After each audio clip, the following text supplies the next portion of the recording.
Yo, I ain't know what the fuck happened, man.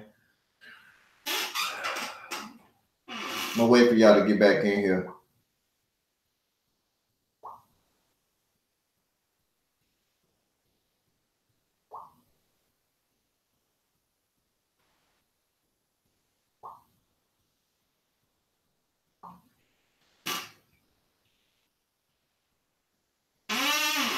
Shalom, shalom, everybody back? I don't know what the fuck happened. I don't know what the fuck happened, fellas.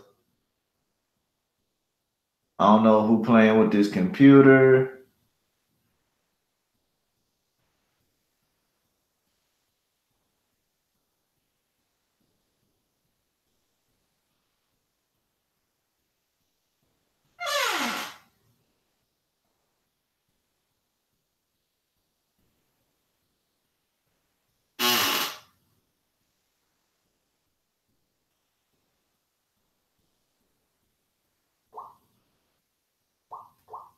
Shalom, shalom, what's going on? I don't know what the fuck happened.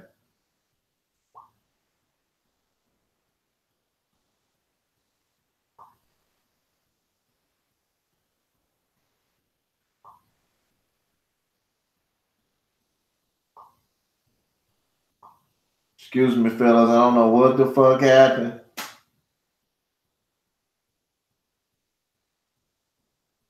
That's crazy.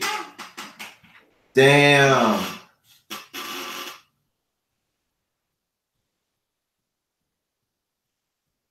I'm gonna wait for y'all to come back in here. I don't know what the fuck happened. I have no idea what the fuck just happened, man.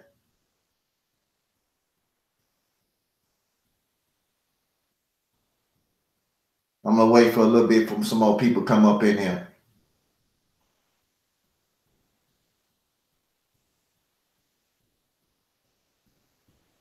Damn.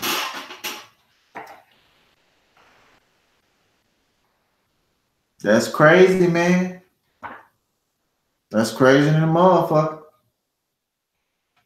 But we gonna keep going. You know what I mean?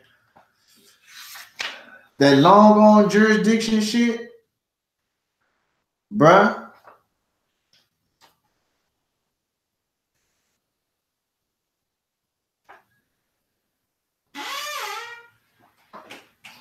It's best when you move not to give any of your information out. Okay? It's best to do that shit. Always. It's best to remain private. Okay? Always remain fucking private. Always.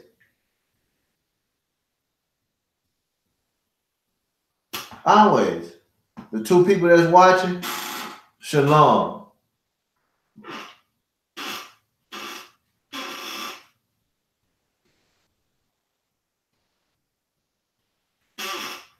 And I'm going to tell you something, fellas.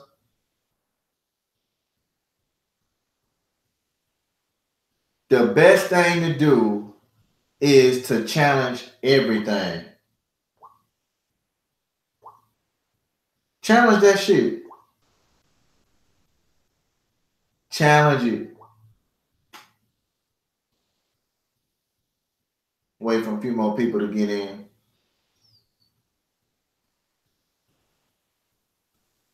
And I'm going to tell you something. The energy right now feels kind of low, doesn't it? It feels kind of funky.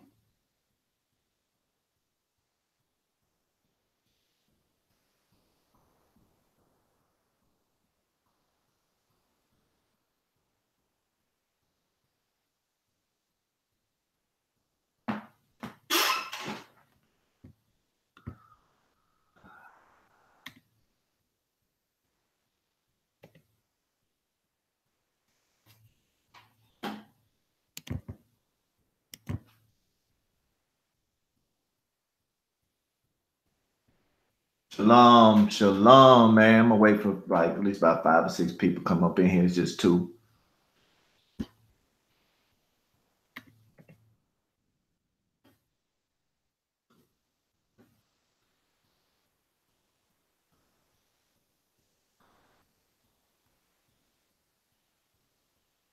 By a couple of people.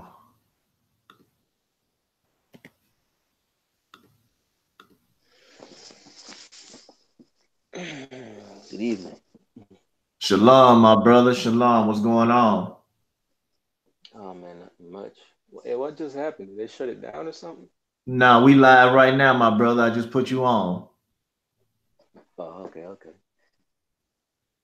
I just put you on, my brother. All right. Good day to the man out there who are taking on these people. Hey, man, tell people about your story, dog. Which one? Shit, anyone. What they want to know about the about what she did or Tell them about the court proceeding. the first one? Yeah. Oh, that's the one that got thrown out the window. Okay. The first time I went, they try to get me to do what they wanted me to do, as in they wanted me to have a seat. They try to use their little fair tactics. I just stood my ground, really. Um, when I walked in, there was a lady that checks everybody in. She asked for my name, but I didn't go by my name.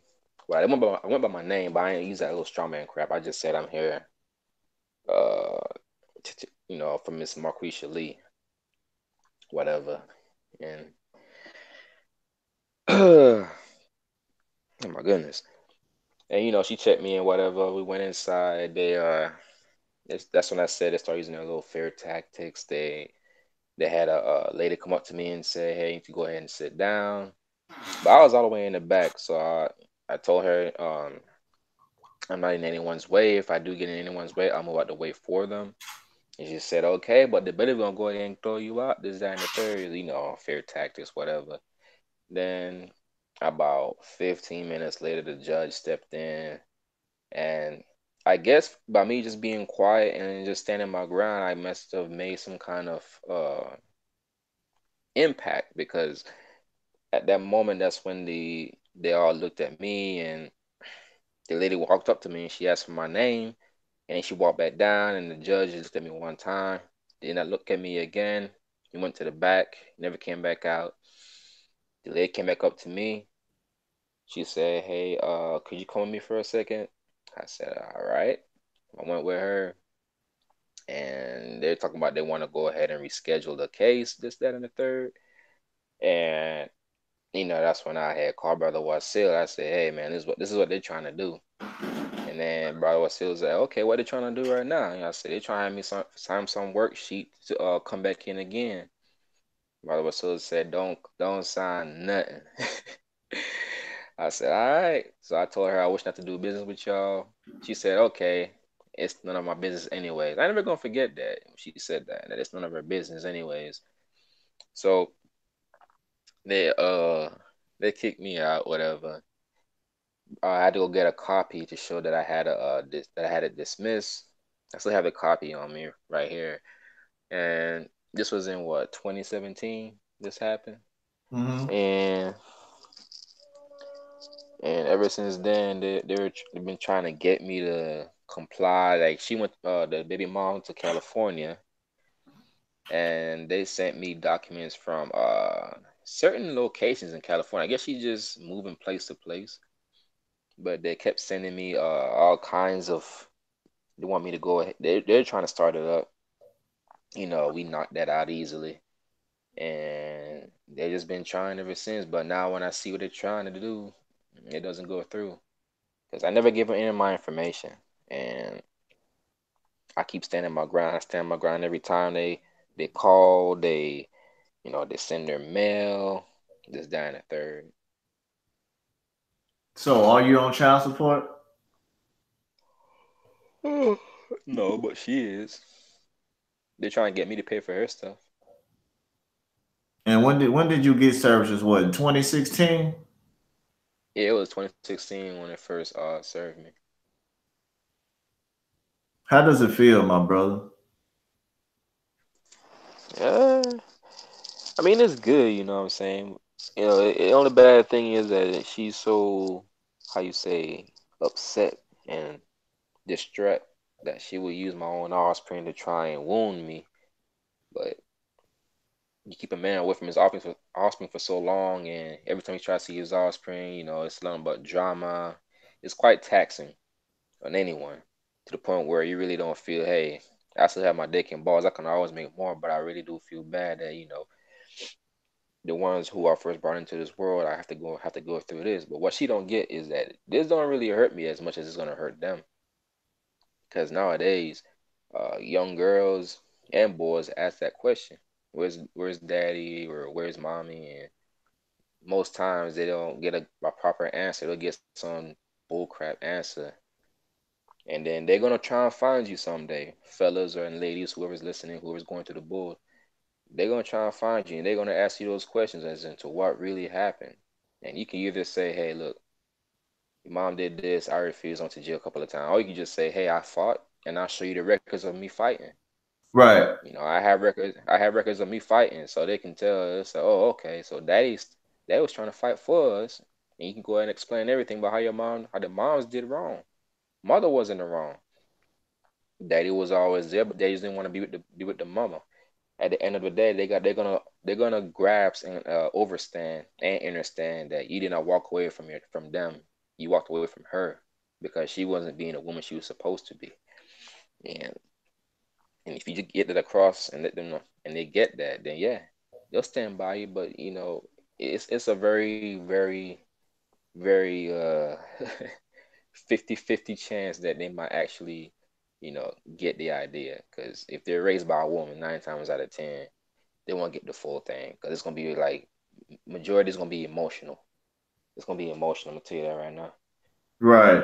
Um, so So what the bitch gonna do? She gonna she gonna tell the children, "Oh, your daddy ain't no good," and we're gonna talk about mm-hmm. that. We're gonna say that for Thursday. All right. We're gonna Right. talk about that. How she said your dad ain't no good. He didn't care about us because he didn't give us no money, and we know goddamn well no little child can't go to the store and use that money that you gave her. You know what I mean? And she know what to do with it that to suit her needs. You know what I mean? Mm-hmm. Mm-hmm. You know, damn, I hate they knocked my shit down. They knocked this fucking live stream down, dude. You know what I mean? That's some crazy shit, Yeah. ain't it? It's this Yeah. pussy. It's this pussy shit that they wanted to pass along this agenda. You know what I mean? They want niggas to bow down to these hoes and pay the child support and shit. Man, fuck that. Paying no hoe no goddamn money. Get the fuck up out of here. That means we're not live anymore. Yeah, we lie. Oh, okay. See, I don't mind being called a deadbeat or What's going a on, no Cody? good. You know. Yeah, yeah, yeah, yeah. Yeah. Fuck it. I don't care if that's what they want to label me, then so be it. I don't care. I honestly don't care. Uh, all my closest friends, they know the situation. I showed them the proof, and she ran down there to California getting beat up. Now I'm like, you ran down there with your boyfriend. He whooping your ass. I mean, okay. I mean, hey, it is what it is. As long as my offspring don't get hit, you know what I'm saying. But now I wouldn't know because I'm kept in the dark. But little kids they're gonna speak out on some things, and it's gonna come around, and I'll find out, or somebody gonna find out. But I guarantee you, fellas, the worst thing about but if your BM is like that put your kids or your offspring, I'm sorry, your offspring at a higher chance of getting raped or molested, either or both. When you deal with a woman like that, and she will risk her own well-being just to be with a man, like that puts some concern in me. You know what I'm saying? Because that's not like 9 times out of 10, your offspring gonna end up getting raped by the mother's boyfriend, Tell just it, like brother. that, Tell it. just like that. Let's hear from Jay Z. I mean JC. JC, tell them what's going on with your situation. With me, it's a little bit different, but the principle basically the same. Uh, Ever since I acquired your services in Sham Stoppers, excuse the background. I'm driving, so fellas, bear with me here. Uh, I don't pay child support. You know, the thing about it is the state that where they applied for child support, or the state that interfered, between the baby mama and I don't, uh, the way it's looking right now, I don't think they want to mess with me. They're trying to get other states to basically do their dirty work and try to send me notices and all that stuff, but they know they can't touch me, so that's the situation I'm in right now. And just like this brother said, you have to have record that you fought it, that you made an attempt to basically be left alone, or to settle things. Because at the end of the day, they're gonna try to find you, and they're gonna try to use every scheme that they have in their book to try to collect that money. Especially in this day and age, that women that I don't know if anybody's aware, but there's a lot of companies throughout the world that they're not hiring women anymore because they see the liability in them, and it's just the liability with you fellas. Women are liability in your life. I mean, they will go and turn you in when they don't get their way with you. So, I mean, it's about fighting, standing your ground, and saying, no, sir, I'm not paying for something I'm not, for a benefit I'm not receiving. That's just it. And I mean, there has not been a warrant for my arrest, and there has, to try to make me pay. There's none of that stuff for me. Like, either you pay or you go to jail. We're gonna suspend your licenses. I've never had my license suspended, revoked. I get my passports, licenses, you name it. So, I mean, that's the situation I'm in right now. Exactly, man. That's what's up, bro. Shit, that's what's up, man. Because I'm gonna tell you something. Again, I know y'all tired of hearing this, but child support has nothing to do with your license. You know what I mean? And they got shit to do with your license, none of that. Um, um, y'all can get rid of this shit, man. You know what I mean? Y'all can get rid of this shit. I mean, when I say y'all can get rid of this shit, we the only channel, and I hate to brag, we the only channel that get niggas off of child support who tired. You know what I mean? We the only channel. Ain't no other fucking channel. Who else is out here doing this shit? I don't pay child support. So whoever you follow, you know what I mean? That's the kind of spirit's gonna follow you. And if somebody want to call me out and say, hey, nigga, you pay child support, I got proof. I'm ready to put up some proof. I'm waiting Hey, for bro.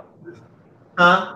Hey, brother. Let me comment on that about the fellas. If you're following other channels for child support and all that stuff, right? For instance, uh, ever since I've been a manager in the companies that I work for, I've always looked at people's resumes, and check their background, see what they can offer and what they can do before I hire them, right? So that's something you got to consider whenever you check out these other channels, all these other people out there that are claiming that they have the answer, or they have some kind of method to get you off child support or any kind of court proceedings. Look, man, you gotta look at the resumes. Look what they're really claiming that they can or cannot do, and look at their background, who they were before they even started this stuff, before they started trying to get off child support. And the operative word here is they're trying. They're not doing it. They're trying, and I'm basically backing here, Brother Wasil's channel and his claim. I mean, it's not about bragging. It's about putting out their truth. So, consider whenever you're doing your research and you're studying and you're trying to get yourself, uh, clear out of all this mess that you got into because of your baby mama. Always look at the background of the people that they're offering you their services. I mean, is it valid? And another thing, you get what you pay for. Okay, if you're gonna go and try to spend $50, $100 for some magical piece of paper that somebody's claiming that they got the answers and they're basically just doing the same thing that other lawyers are doing, lawyers pay child support. Policemen pay child support. So if you're going with these people that used to be either police or they work with lawyers and all that stuff, or they're doing lawyer paperwork, you're gonna get what you pay for. That's all I'm telling you. So, good luck trying to get off with the same the same method, the same paperwork that these people use to practice with. That's all I gotta say on that, brother Wasil. Already. You know what I mean? I hate that the motherfucker last podcast shut down because I was rolling, you know what I mean? Don't worry about it. It's gonna be good come Thursday, you know. And man, I ain't gonna lie, it feels good, man. It feels good not to worry about giving a bitch some free money, okay? Because women are able, they have constitutional rights, equal rights. So that's how you beat them too. They have equal rights and you don't have to give them no more fucking money. All right? Mm-hmm. You don't have to give them no free tax-free money. Child support is tax-free. They don't have no motherfucking receipts on the shit. You know what I mean? Think about that. Shit. Anything you need to say, Darth? Let's just go out there and fight a good fight, man. I mean, you're already going through the worst of the worst right now. What's worse than this? What's worse Right. than them threatening your life, trying to ruin you just because of some bitter female has her offspring and she trying to use them for a quick come up? Nah, man. Fight your fight. This is your fight. She went ahead and gave you $1 million ticket. I suggest you cash in, man. Fight that. And Get your money's worth. let me add on to that. Let's talk about moral obligation. Let me read you the definition. I'm glad y'all here. We good with the 5 people in here, goddamn me. We gonna have some fun. I'm gonna read out some books because I'm glad y'all stayed. Moral obligation, as used by legal theorists, denotes a duty semi-consciously followed and enforced rather by instinct and habit than by definite sanctions. Okay? Thus, a moral obligation is not legally enforceable. Did you hear that? Loud and clear. Did y'all hear that? Heard that thoroughly, It's right transparently. there, man. Hold on, I'm gonna read y'all some more shit. You know what I mean? I'm gonna read it again. It says a moral obligation is not generally enforceable. Further, its scope has been restricted and label has become unfashionable. So that's why they hit you with the moral obligation versus the what? The legal obligation, right? And the way they get the legal obligation is when she comes and puts your name down on that application, right? Illegally. But to her, she thinks she's doing it legally, right? Mm-hmm. Your baby mama thinking somebody told her, go put him on child support and this and that, but they didn't tell her the consequences.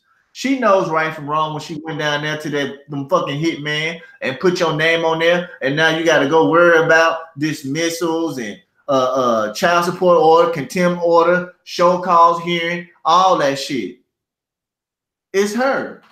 You know what I She mean? does not care. She She don't does care. not care. It's the bitch. That's your So when problem. that time, yeah, when Yes, that time sir. comes and you hit her with that karma, and she out there crying and begging and pleading for you to go ahead and step in and try and help do something, don't do nothing. Don't do Right. nothing. Don't even listen to her talking about. I'll give you the kids. Just please stop. I won't put you back on child support. I'm gonna take you off. Nah, nah. Let her ride that. Let her ride that all the way through. Let her see how it feels, what it's Yes, like. sir. Yes. Yes, my brothers. Yes. Like I say, man, y'all good. Keep watching the videos. You know what I mean? I'm gonna be dropping videos even more. You know what I mean? Once a week in this podcast. I hate they fucked up my first podcast today. But oh well, ain't nobody mad but the devil, you know what I mean? We the only channel getting niggas off of child support. I don't care what nobody say, we got proof. You know what I mean? So other than that, man, it's her. She's the snitch. She's the bitch. She ain't no good. Your children gonna have to come back to you. You know what I mean? That's crazy to me. This bitch wants some money. She want to give you some. She wants you to give her some money because you gave her a gift. You gave her that baby as a gift to bring into the world, not to purchase for prostitution, right? That's right. And you know the people. You know why so many dumb people in this world that's gonna pay child support? Because they want a quick fix out, don't want to read shit. You know what I mean? Want to play around. Want somebody to blame.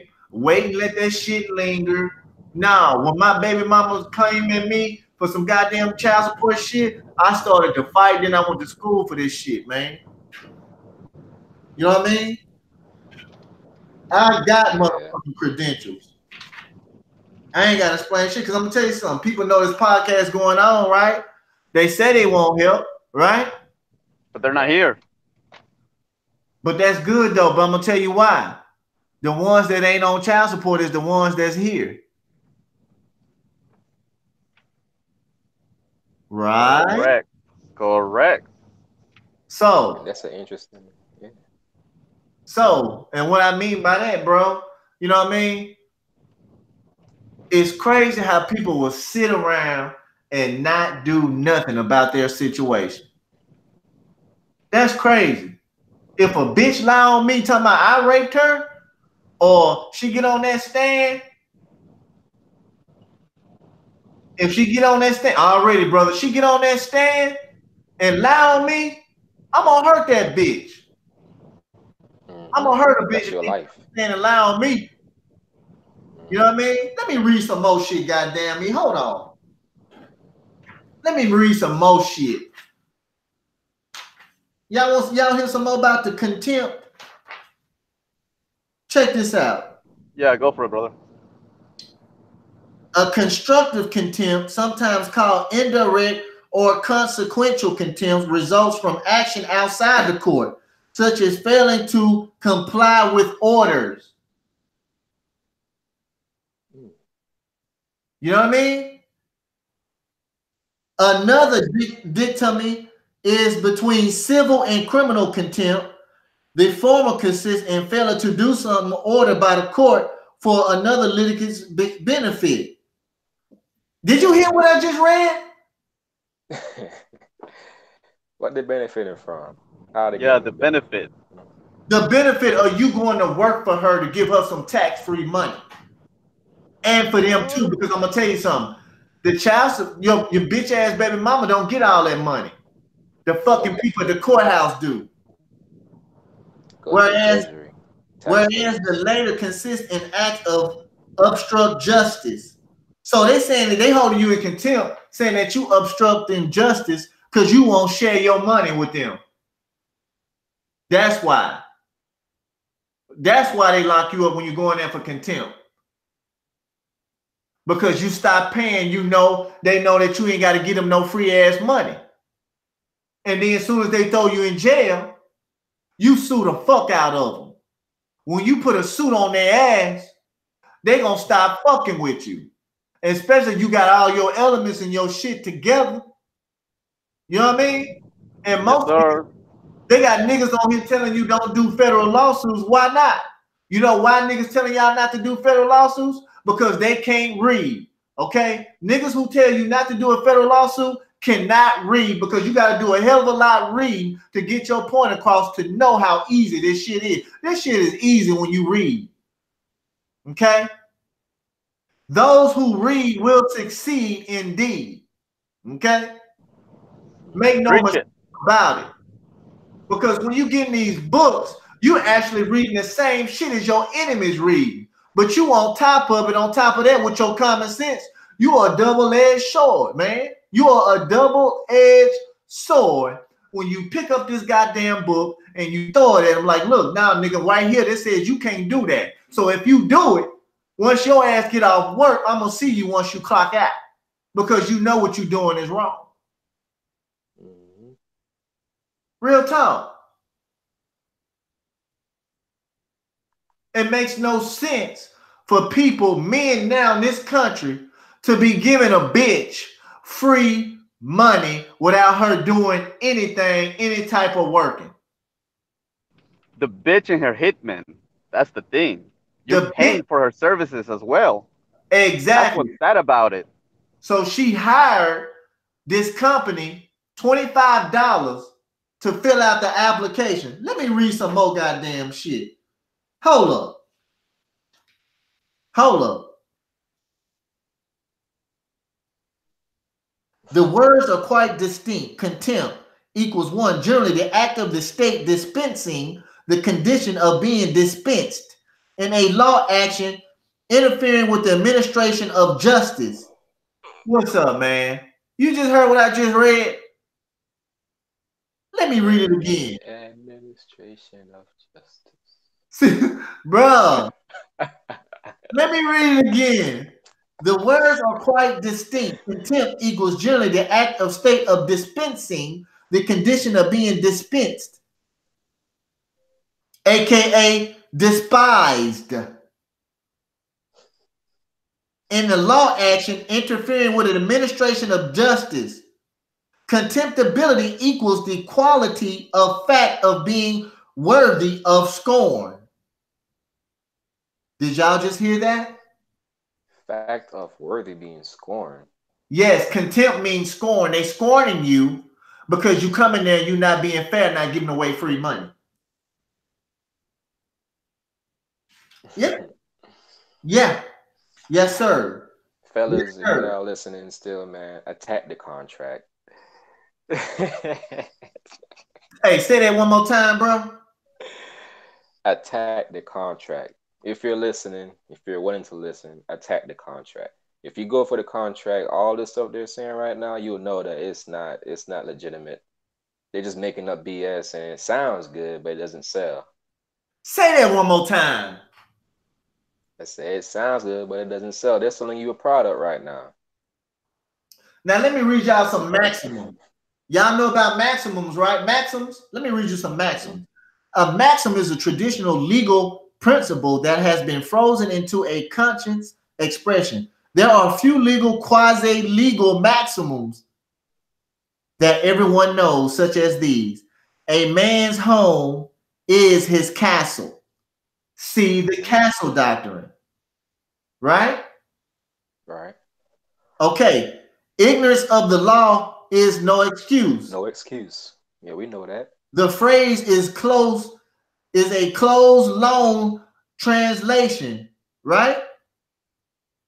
Okay. Ignorance of the law excuses nobody. That's the real definition. Okay. Check this out. Possession.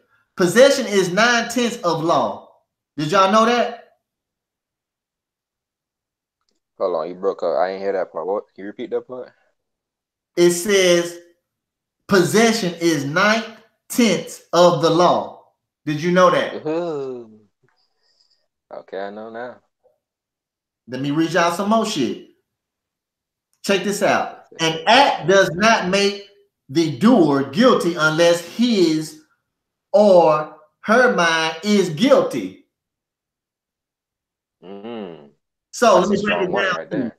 Let me break it down to y'all while y'all in here. I'm glad y'all listening. If you go to court now, I just read some cold shit yesterday. If you go to court now and say you being prosecuted, right?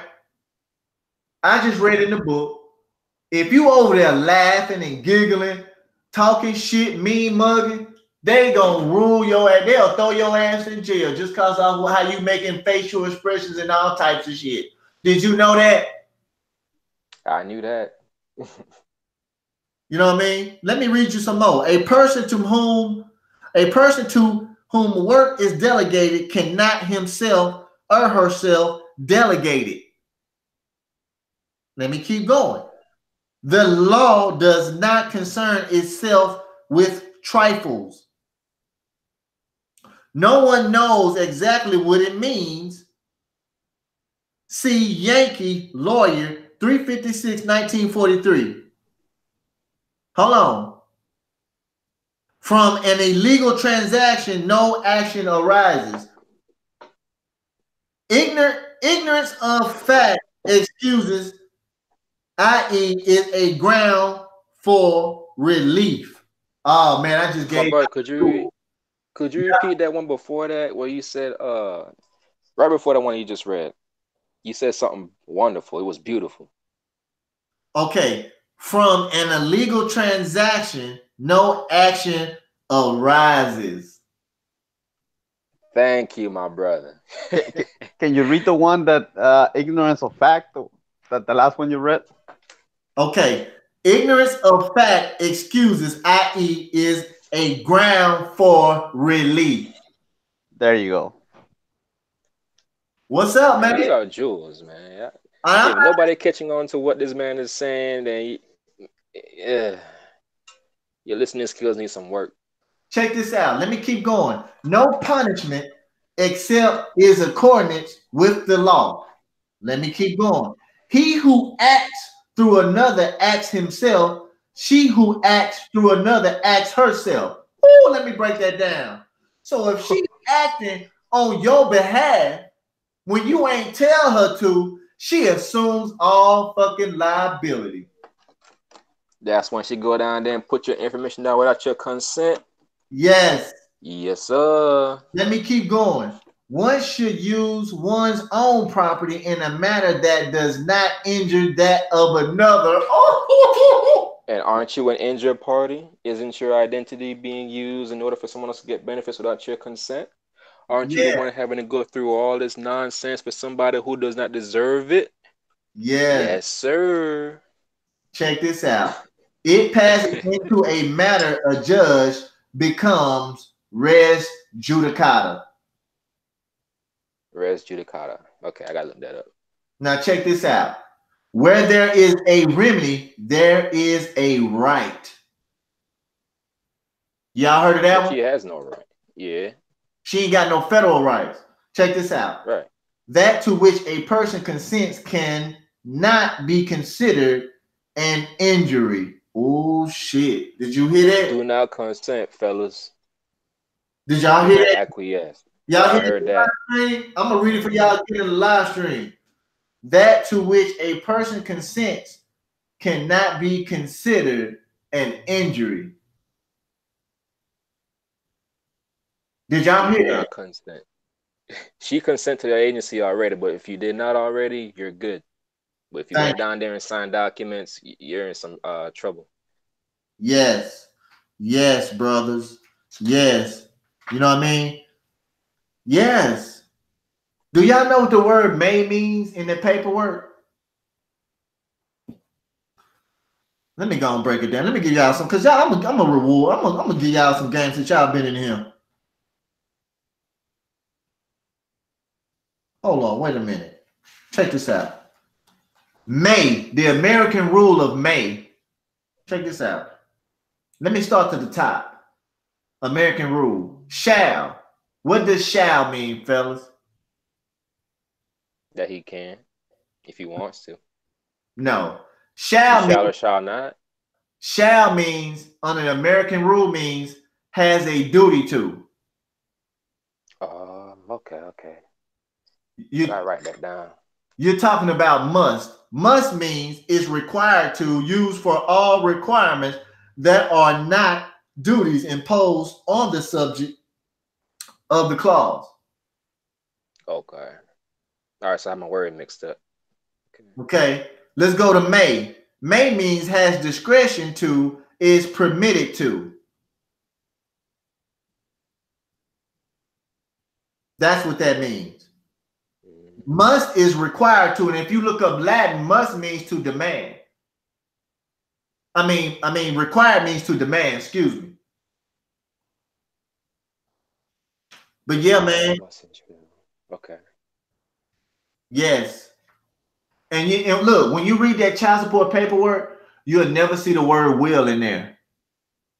because they can't force you to do nothing against your own free will. If you go look at that child support paperwork, go look at it. Under It's all contracts. Yeah. It's all contracts. So it must be agreed upon by two parties. For Yeah. contract to be genuine.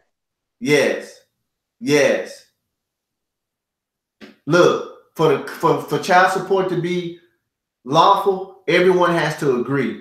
You have to agree. Y'all have to sit down and agree and say, yeah, I agree, I'm gonna pay it. But they trick you, okay? They trick you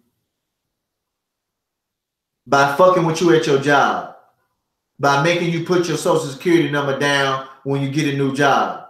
Because once you put that social security down, that number down, that W-4, when you get that new job, child support gonna come fuck with you. If you fill out that I-9, you use your social security number, child support gonna fuck with you. Right? If you put your social security number on the license application, child support gonna fuck with you. You know why they gonna fuck with you? Because that dirty bitch went down there and gave him your number. While you was sleeping, she was creeping. Remember that. While you sleeping, she gonna be creeping. She gonna go through your billfold if you wash your clothes, all that, fellas. You gotta be private, fellas. Always. Always stay private. Don't let your right hand know what your right hand do, left hand do, because I'm gonna tell you something. When we all pass and go to the other world, other side, ain't nobody going with you. You land in that coffin by yourself. Mm-hmm. So, fellas, what I mean by that, start enjoying your life. Start reading these books. Start learning something new every day.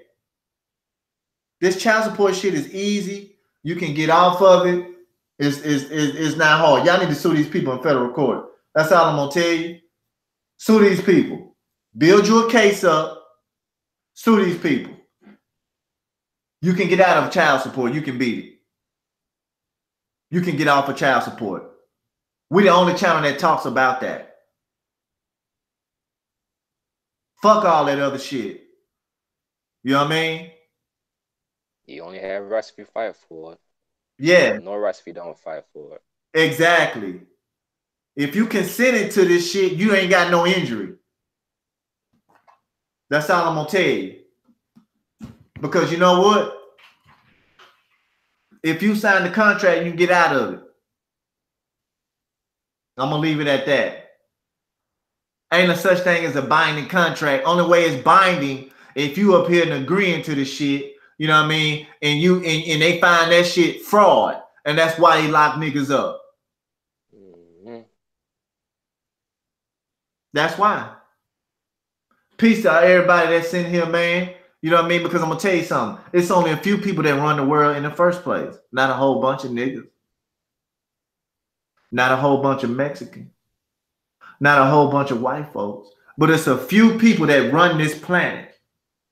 Okay? Everybody cannot be smart. The only smart people in this world is the people who get off their fucking ass and do something about it and fight it. The most intelligent motherfuckers on this planet is the people who say, I don't know, but I need your help. Can you point me in the right direction? Because I'm going to tell y'all something. If somebody call me or if I talk to somebody that's way up above me and they ask me a question, you know what Brother Wasil say? I don't know that. Can you please explain? That's how you open up your That's how you open up your higher conscience to intelligence. Mm-hmm. Because I'm not a know-it-all. My dad taught me that. But you know what? Yeah. But you know what? I'm going to try it all. Mm-hmm. I'm going to try to do it all. Okay? I'm going to try to do it. If I see something that's a challenge, I'm going to try to do it. You know what I mean? And you supposed to have the same motherfucking spirit. If somebody say you can't do something, do it anyway. Don't let nobody put limits on their expectations. That's why people go to universities, because the universities are infinite. Because the universities have them thousands of courses you can learn. So you got to tap in your brain, which is your universe. And whatever you think, you manifest. if you say you can't get off child support, then you ain't gonna get off. So you got to reprogram and reboot your system and stay away from ignorant ass people who don't read. True. You know what I mean? You can get off of this shit. Once you start moving that dirty shit out of your life, you got to move for you to be victorious. You got to move dirty shit out of your life to bring in that good shit, that good stuff. Mm-hmm.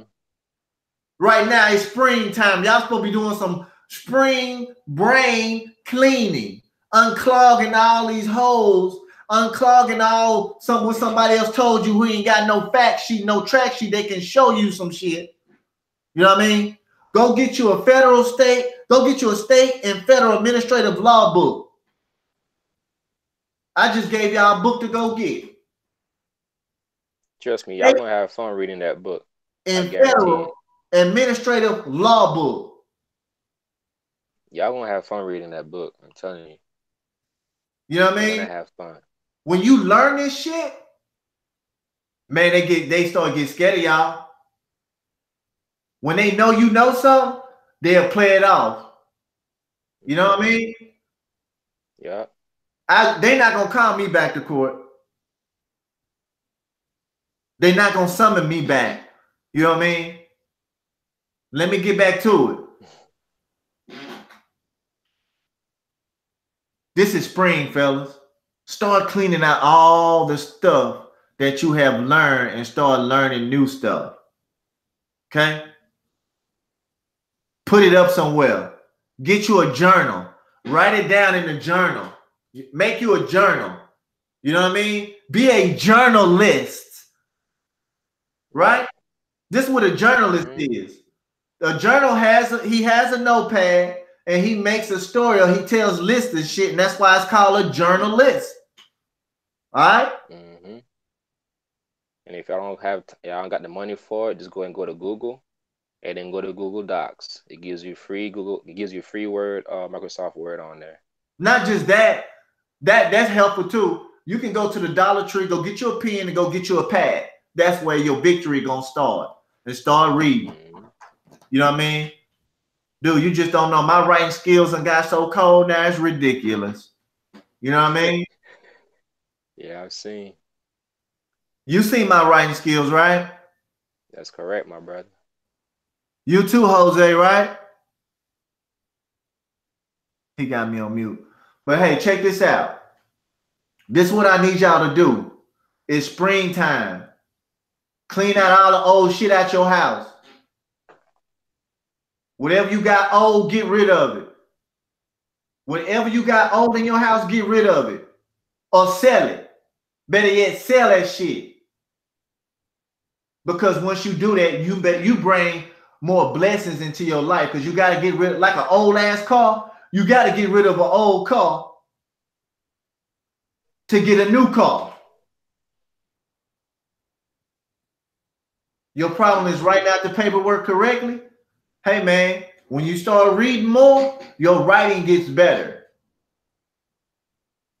We the only channel that tell you to read a book. Okay? That's a fact. We the only channel that tell y'all fellas to read a book. If you don't want our service, go read a book. And I put up a bunch of books at the beginning. When we first been on here 3 years, nobody should be on child support. Nobody. Nobody should be on fucking child support. Nobody. I found you in 2016. I'll tell you, I can tell them how I found Brother Wasil. Ain't no problem. Tell them. My first time when they sent me these documents for child support, I was like, what the hell is going on? I didn't know what the heck. They just kept sending me stuff that had words I ain't never seen in any of my history. I studied medical, right? So I don't get stuff like this, and these are just words I don't ever see. So I started going and doing my inner thinking. You know, I started sitting down trying to figure out what the heck are they asking me for? They're asking me for this, asking me for that. You know what I'm saying? Look, it's like they're not even trying to ask me if I was actually trying to help my offspring, this and that or the third. No, all they cared about was the finances and if my offspring had insurance. And of course they did. You know, I work in the medical field. They had insurance. My job paid for the offspring insurance, but the mother didn't have insurance on my offspring. Only I had insurance. She went down there and filed for insurance or Medicaid, whatever. And I was against it. But anywho, I kept saying to myself, there is no way this stuff is that strong to where it's as though I have no way of fighting. Because I wanted to fight this. I knew there was a way to fight. I just didn't know how. So the first thing I did was, well, let me go ahead and look it up. So I type in certain words they have for child support. Then I went to YouTube trying to figure out somebody who probably could actually explain more into detail of how to go about attacking or defending or beating. And that's why I saw Brother Wasil video the very first time. And yeah, I remind you all, this was in 2016 when I first saw Brother Wasil video, but I didn't go to court until the 17th. So I found Brother Wasil by me wanting to fight. And that's the first step. You gotta know, are you really want to fight, or do you just want to go ahead and waste your time? So I was glad that I took that time and just say, hey, there's no way in hell it's just like that straight up. Like you can't fight it. There's no way out. Because I felt trapped. So I started digging and trying to fight it. And here I am today. Now my people, I got friends who out there in the woods right now hiding from these police. I kid you not. I have friends who are out there hiding. And I told them, hey man, you can fight it, but they say, oh, okay, yeah, I'll fight it, but they don't do anything about it. You just sit there and wait. They sit there and see. I'm gonna tell you something. In that instance, he just sitting there and legal. He thinking about the money that we charge, right? But his ass ain't looking. He not looking up how much money he gonna be charged long down that road if he don't say nothing. He gonna get charged 10 times. 10 times. Man, count up the money that you gave to your bitch ass baby mama. Thank you. You know what I mean? Yeah, you gotta tally that up. Get your calculators out, fellas. If you already are on child support and you paying that monthly payment, multiply that by 18, and they might even hit you with back support and all the extra stuff. I'm telling you, man, the amount of, if you can't pay this, but you can pay that, then you got your life backwards, man. I know it's difficult. I know it's hard. I know they're gonna come after you. I know it's gonna, but man, y'all something gotta give, man. Look, either you fight or you don't. Look, and if y'all worried about money, you know how many hustles it is out here? Huh? You know how many hustles it is out here? Huh? It's over 1,000 hustles. Mm-hmm. You know what I mean? And hey, check this out. I still cut grass. I still cut fucking grass. You hear me? I still cut yards. Real talk. You know why? Because I've been doing that shit since I was 8 fucking years old. Same. I was a fucking slave in my house growing up. You hear me? I had to do all the outside work. You know what I mean? And I'm going to tell you something. The reason why I got off child support, because I kept going at these people's ass. I kept getting in their ass. I kept letting them know, look, now you're not going to get the best of me, player. I'm gonna keep coming back, because where there's a will, there is a fucking way. Put this in. Yes, sir. Where there's a will, you know that way. There is a way, baby. Wherever if you're willing, it's gonna happen. If you thinking about having a threesome with a woman and you keep asking them and keep asking the women, you gonna get you a threesome. Write it down today, brother. Wasil said that shit, not guarantee you. If you making up your mind today, hey man, I'm not gonna be on this child support shit. Fuck that. And you keep reading these books and you willing to stay up and work, dude, you're gonna get off this shit. You're gonna be laughing. You're gonna be laughing at your baby mama, and your children gonna come see you. Watch. Mm-hmm. Your children gonna come. Your children miss y'all, fellas. Don't make no mistake about it. Because think about this. How they look like your children calling another nigga daddy. That ain't, come on now. That's some ass backwards shit. Come on now. Nah. I ain't no quitter. One thing about me, brother, why I say I don't quit. I'm consistent. Because consistency kills laziness. Okay? That's one thing about me. Y'all got to be consistent. You got to persevere. And that's what these two brothers here and some more brothers we got. You know what I mean? Think about that. I'm gonna give y'all a golden nugget right here, man. I don't know if y'all know, but if you're a citizen here in the United States, there are more laws and that are passed that gives you the right to fight these agencies than there are for those who are here as legal residents and those who are here illegally. I'm gonna put it out there. I'm here as a permanent, lawful, permanent residency. I'm not even a citizen, and I'm beating this thing. So you, as citizens, you brothers out there, y'all have a better chance of winning than I do, and I already took mine. Hey I man, got my victory. So tell them again. Tell them again, fella. Tell them again, my Yeah, because I'm gonna recap on right that. from all right from the top. Okay, if you are here as a United States citizen, you have more. There are more laws and rules and regulations here that helps protect you from the agency. Whereas to those who are here as either illegally or as lawful permanent residents, don't have as much rights and ways to fight this agency. Yet me, I am not here as I'm not a citizen of the United States. I am actually here as a lawful permanent resident, and I'm taking my victory. I've already tasted I've gotten my victory. So you as citizens, you should be fighting, and you should have it should be way easier for you. So I don't want to hear that I can't. You can. You can. y'all hear that? There you go. Y'all hear that? Now, Go for it, maybe, Jay. eh, brother Wasil, let me recap on what he's saying because I've been in his side, right? And I've also obtained my citizenship, and he's right about that. Permanent residents, because they're enjoying a benefit of residence, they have less advantages. So because they're enjoying that benefit, they have to pay up more work basically to the system. So to get to fight the agencies, these government agencies are a little bit harder. But those if you possess a citizenship, you're supposed to be receiving a benefit. And if you're not receiving a benefit, then why are you paying? That's just plain and simple. If you don't have that mindset, that's why you're still on child support. I mean, they're calling you a citizen. You have citizenship, so you have that benefit. I mean, either use it or it gets used on you. So it is really your choice. Y'all hear that? These two brothers, these two men, right? They say they lawful residents. JC became a United States citizen, and really they became a United States citizen because they live here now, because they have a social security number. Because Correct. illegal immigrants, they don't have a social security number. Okay? They got a tax ID number. Some of them do and some of them don't.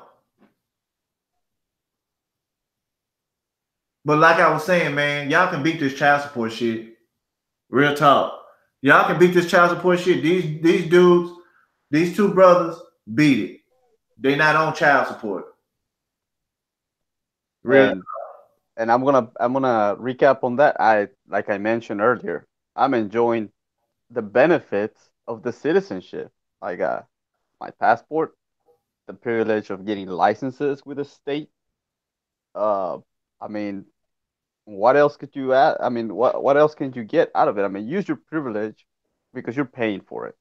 If you, I mean, and one of the privileges that you have is that you can get these agencies away from you, right? Because of those privileges that you have as a citizen. I mean, that's just plain and simple, and it all takes reading. And brother Wasil, let me remind these brothers how I came across you. Uh, I remember when I first spoke to you, you said that you had a requirement by obtaining your services, and that requirement was to get more knowledge by reading. And then you asked me a couple of questions, and you said for you, child support, getting rid of child support is going to be a lot easier because you read. And the reason And the reason I said about what is it about the resumes and all that stuff is because to get somewhere you have to read. Everybody that's somewhere, that's someone that that is basically ahead in the game of life is because they read. That's all it takes, man. Hmm. Reading. Invest on yourself. All that time that you spend playing video games, that you spend on trying to hit up some woman that she probably not gonna bring anything productive to you. That you're spending what is it? Watching the news, watching sports, watching everybody else enjoy their lives except yours. You should be investing it on your own, on Hey, yourself. somebody asked a question. Did y'all have to take the fight to federal court? I hadn't taken any fight to federal court, and I doubt I ever have to do it. But I'm prepared. My brother, did you take yours? Darth, did you take yours to federal court? Had to. The first time, no, I didn't have to. Second time, I had to because they're pushing too much, and they thought that like it was just a bluff. Like it was just, oh, who's gonna ignore this guy? Which Now, I never do that. are they sending you more paperwork for child support at the house? They're not doing nothing. They're hush hush. There you have it, fellas. There you have it. There you have it. You know what I mean? I apologize. They shut me. They shut us down. We had it rolling. They shut us down. You know what I mean? It's all good though. Thursday gonna be good. We're gonna talk about these hoes Thursday. I'm going in on these hoes. These old stinking no good hoes. That's all we're gonna talk about. We ain't gonna talk about that court shit. You know what I mean? We're gonna talk about how dirty these hoes is and how they think that you supposed to get them some money. Okay? Because I'm gonna tell you something. When you guys, if y'all get married, I'm gonna hit y'all with something. If y'all ever get married again, make her kneel, get on her knee and ask your man for marriage. Cause y'all are kings up in here. Y'all are kings. Now let me get on the motherfucker that put the thumb down. You see, we got agents crawling around this motherfucker too. Yes, sir. I see it. I just got online and talk about that king and making her bring the ring to you, fellas. I gotta say this right now, man. Look, go read King Solomon's what is it? His history. He said that he had a queen bring him gold, spices, silver, and all kinds of precious metals just to get his attention. Well, Mm. fellas, these people are leaving you jewels. They're leaving you what is it? An example of if you want to rule your life, this is how you do it, man. You put yourself in that position. Otherwise you're gonna be ruled. That's plain and simple. Um, so I just wanted to recap on that basis that Brother Wasil just mentioned. If she wants to marry you, what you got to bring to the table? Because you see, I'm already set over here, and I got more jewels that I'm gonna bring out with my hard work. But what about you, lady? What do you got to bring to the table? Because I mean, I don't want to enter into a contract. It's a business contract. At the end of the day, that marriage license, Hey, I'm still married to the baby mama. hey But you know y'all. what? Yeah, go ahead. My bad. Continue. So I'm not married in the United States. So the thing about it is that baby mama tried to divorce me, and guess what they told her? No, ma'am, you are property of that man unless he files for divorce. You know, English law, which is or English common law, which is the United States common law, cannot apply to your marriage. Only Spanish law. So if you want a divorce, go back to Mexico and try it. But she can't. Did you hear that? Well, His Come on, baby people. mama, y'all got married in Mexico, right? Correcto mundo. And she tried to bring her stanky ass over here and get some child support services. Yeah. Y'all, fellas, y'all hear this shit? You know That's why they did it? Because how. I never responded. I never consented. I never consented to any jurisdiction in any of the states of the United States because that contract is not valid here, or it's valid, but they cannot interfere with it because it's not under this jurisdictional law. mm. Do y'all hear that? Fellas, do you hear that? So let me break it down to you.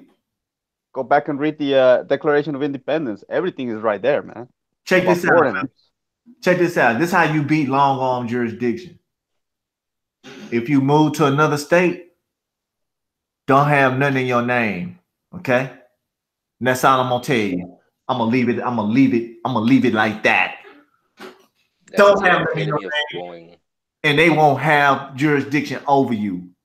They get going. jurisdiction over you when you have stuff in your name, and if she know your name, that's how they get you. That's how she gonna Well, get you, bro. Push the like button, fellas. Push the damn like button. Come on now. Cause I'm going up, we going off Thursday. You know, the devil ain't gonna look. The monkey ain't gonna stop no show. One monkey ain't gonna stop no show. They're not gonna stop over here. We gonna keep going. You either gonna roll with us or you gonna get your ass rolled over. You know what I mean? This is sham stoppers. Stopping the bullshit before it starts. Okay? Because we trying to help you stop it before it gets worse. You know what I mean? That's what we're here for. Go hit that like button. Cause y'all gonna Yeah, like. no, no. I got some Okay. stuff lined up about your baby mama. You're gonna be blown away. Okay. Contract. Law is contract. They're not a part of the contract. Exactly. Law is contract. That's the only thing. If you ain't got no contract with these people, then there is no law. But if you got a contract, you need to handle your business and take care of your business. You know what I mean? Correct. And I just mentioned that about the divorce. Yes. Yeah. Did she abide by your divorce decree, my brother? Hell no, she owes me money. I can put her in jail. I can actually get her extradited. Seriously, Say it one more time, JC. I can get her extradited back to Mexico, get her social security pulled out of here because she's under that DACA program, whatever, right?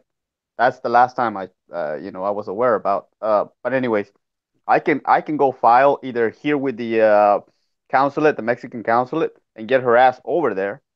Put a warrant for her arrest over there because we do have a contract under law with witnesses. So therefore, she's bound by that contract. I have enough evidence to say you did not abide by that contract. You owe me money. I am the party injured. Y'all hear that? That's how it works, fellas. If she not abiding by dropping your kids off, you know what I mean? Y'all got it in that contract. She keeping the kids away from you. You can make her pay for that shit. They'll have to start paying And you. And I'm gonna tell you this: you can get out that contract because of that. and my brother, you did drop that one video with what's her name, Judge Judy, when the fella was not paying child support, whatever, and she said that he still had the right to see his offspring even though he wasn't paying. Did y'all hear that? Yes.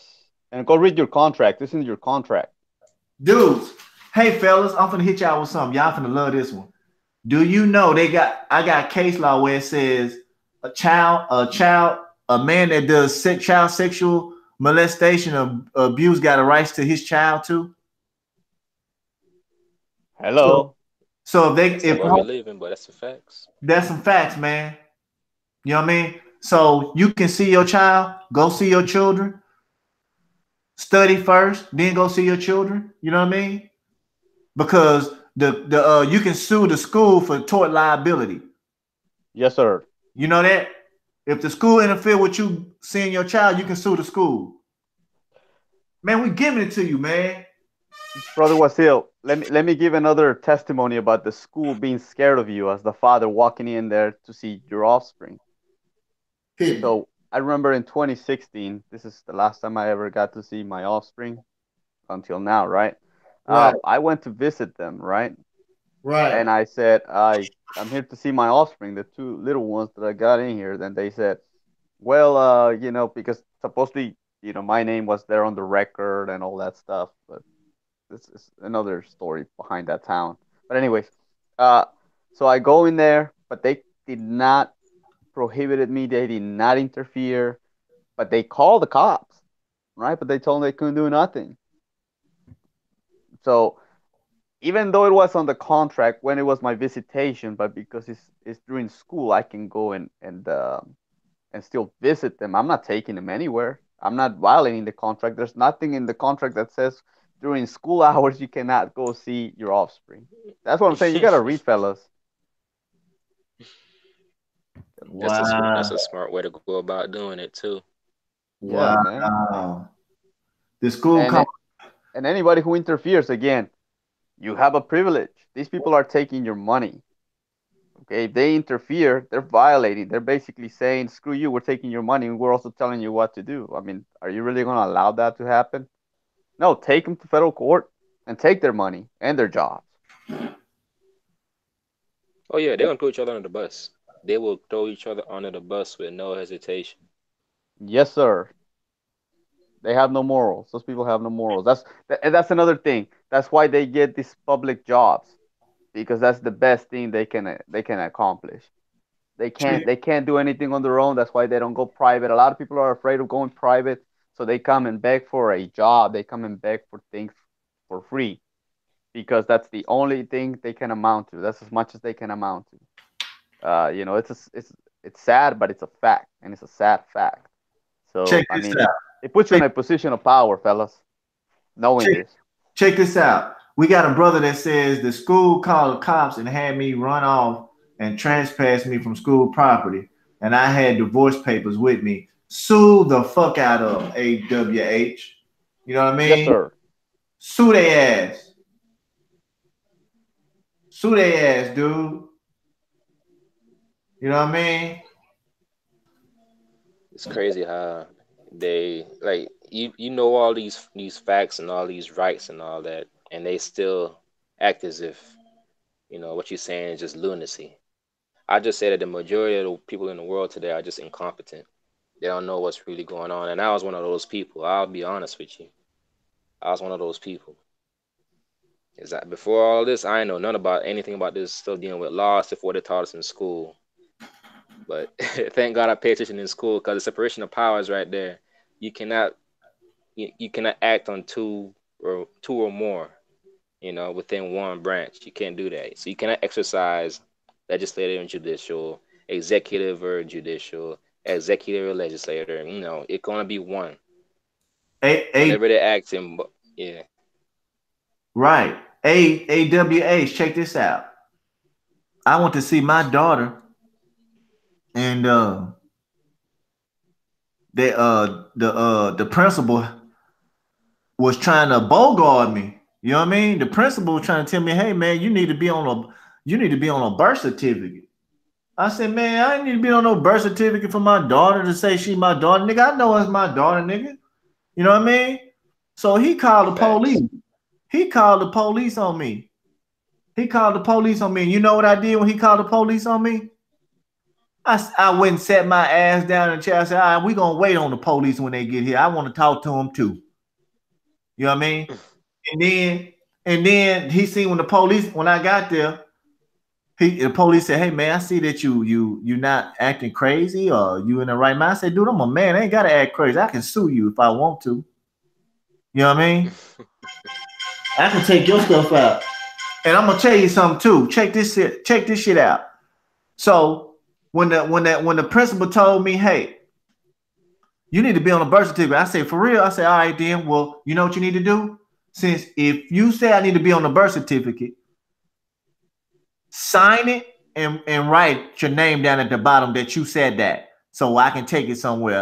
That you said that. He turned look, that dude turned red and he got on the phone and called the superintendent, right? Dude, check this out. The superintendent, he gave me the number to the superintendent. The superintendent called me, and after he dodged my call for 2 weeks, because I stayed on his ass, the superintendent called me and said, hey man, you can go see your daughter whenever you get ready, as long as the mother says you her father. So I went up there and anytime I started seeing my daughters, fellas, what's up? Hello. So when you know this law, when you arm yourself with this law, when you are walking encyclopedia, they not gonna fuck with you, okay? Because when you start talking about taking money from them, taking their God from them, then they gonna start kissing your ass, okay? That's how it works, players. And they're all acting within their independent capacity, meaning Yes, that the state will Yes, not protect sir. them. yes. So In the private, they're acting in a private individual capacity. backed up by their Mm-hmm. official capacity. I like their official capacity. You know what I mean?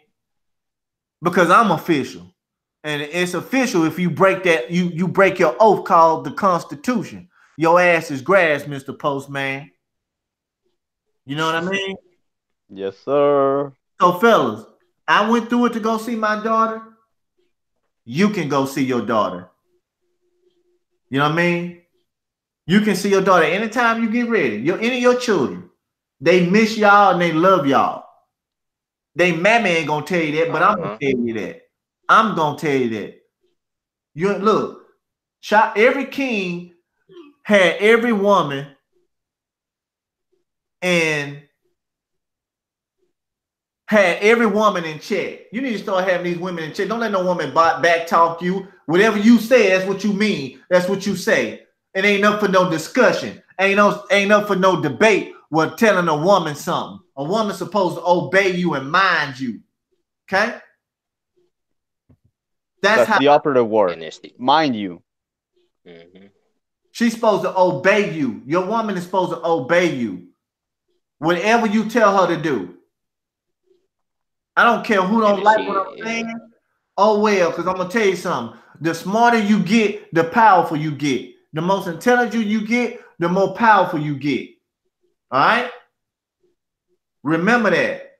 Cut all this booger booger shit out. Start reading these books. Cut that goddamn TV off. You know what I mean? Take you some long walks. Air your head out in your body. Change your diet. You know what I mean?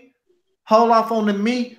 If you're gonna eat meat, at least eat meat twice a month or so. Get you some more greens, fruits, and vegetables in your life.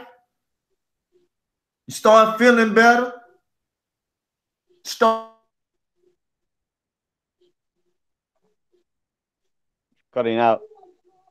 He cut out, huh? Yeah. Yeah. No, brothers, and what Brother Wasil was saying, what he's trying to tell you, right? I'm gonna read two legal maxims. He's back. Is he back? No, I don't hear. No. Okay, so what he was saying, basically, he's telling you, man, you gotta assert your rights, just by action alone. He didn't have to show no paperwork, nothing when he went to see his offspring. All he did is like, I'll just sit down right here, and I'm gonna wait. I mean, if you want to resolve a matter, let's resolve it. So basically, like, there's a legal maxim that goes, a matter must be expressed to be resolved. So somebody expressed saying that you're not on the birth certificate, so you're not the dad, and he's saying, well, this is my daughter, right? So both people are expressing the matter, and they resolved it. So as much as they try to punk him out of there from seeing his offspring, next thing you know, he's the one that's punking these people. It's not that he's punking them with the purpose of, what is it, trying to get some gain out of them. It's basically to say, hey, mind your own business and I mind my own business. Because your offspring's your business, brothers. Your offspring is your business. You made them privately, right? There was no third party right there with you when you were honeymooning with the baby mama and all of that, whatever you guys were doing. Uh, Mm-hmm. so don't make it a public record. Do not make your private business a public record. That's basically what we're trying to say here. That's the reason we don't pay child support. Well, I don't pay child support because I try to keep my private matters private.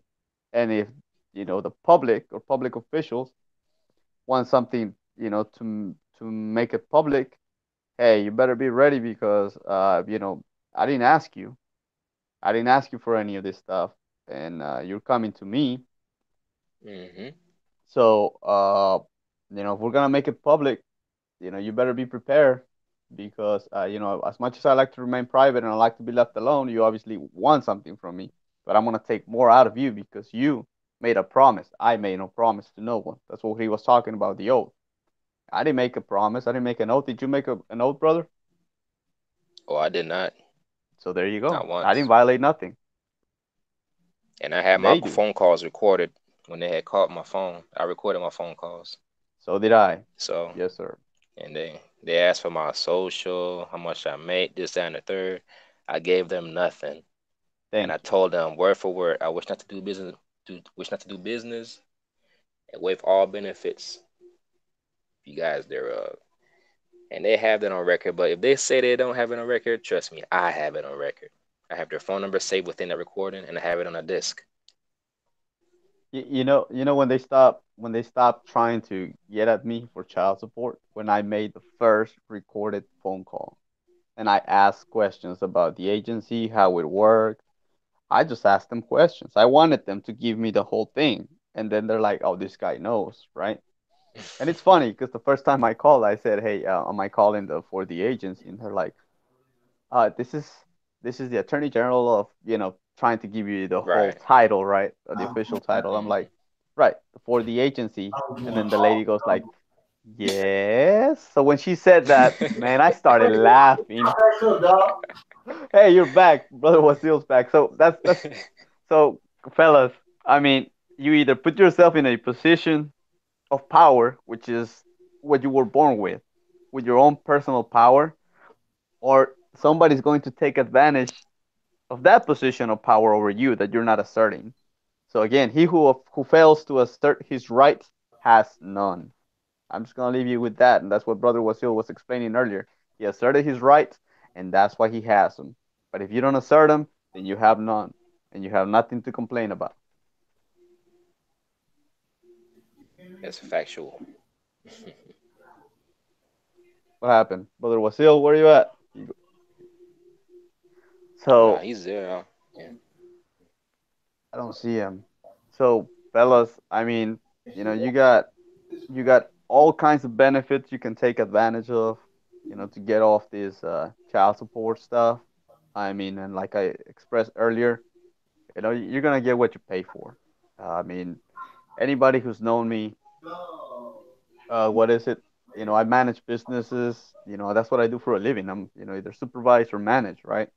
And I always tell my folks whenever I have to present a budget, it's like you're gonna get what you paid for.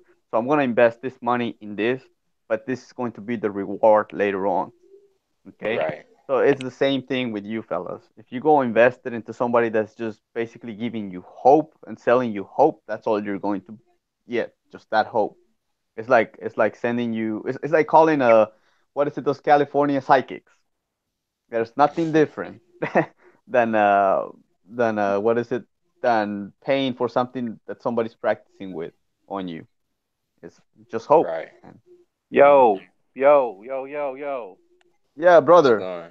How you doing, brother? Hey, hey, sorry, man. I was with some technical difficulties. Had some family stuff going on, man. How's everybody doing? Really good, man. Really Uh, good. Good, good. What have y'all learned so far? Uh, you know, through life we learn quite a few things, man. We're talking about this dismissal, how to get, this dismissals, Okay. the contempt for the hearings of the courts, right? Yeah. Uh, and basically just putting it in a more common sense, what is Oh, it, language out there for the folks that are, joining us here tonight, and we're basically telling them our stories, about how is it that we're not paying child support, for instance, okay. my Well, let me brother. let me let me Go ahead. ask you this: what's more important, getting your order dismissed or getting your contempt dismissed? order. The order, man. Exactly. So, and I believe me and Brother Wasil earlier we was talking about it. Basically, you know, a lot of cats out here are jumping up and down for Toyota because they got their contempt case hearing dismissed, which is all good, but you got to get that Still order on child dismissed. support. Yeah, you still on there. So it's like you can get your contempt hearing dismissed, you can get your driver's license back or whatever license. In the end, these people are going to keep coming after you. You get what I'm saying? Yes, sir. Yeah. As far as the contempt thing goes, a lot of times they just do that to scare you.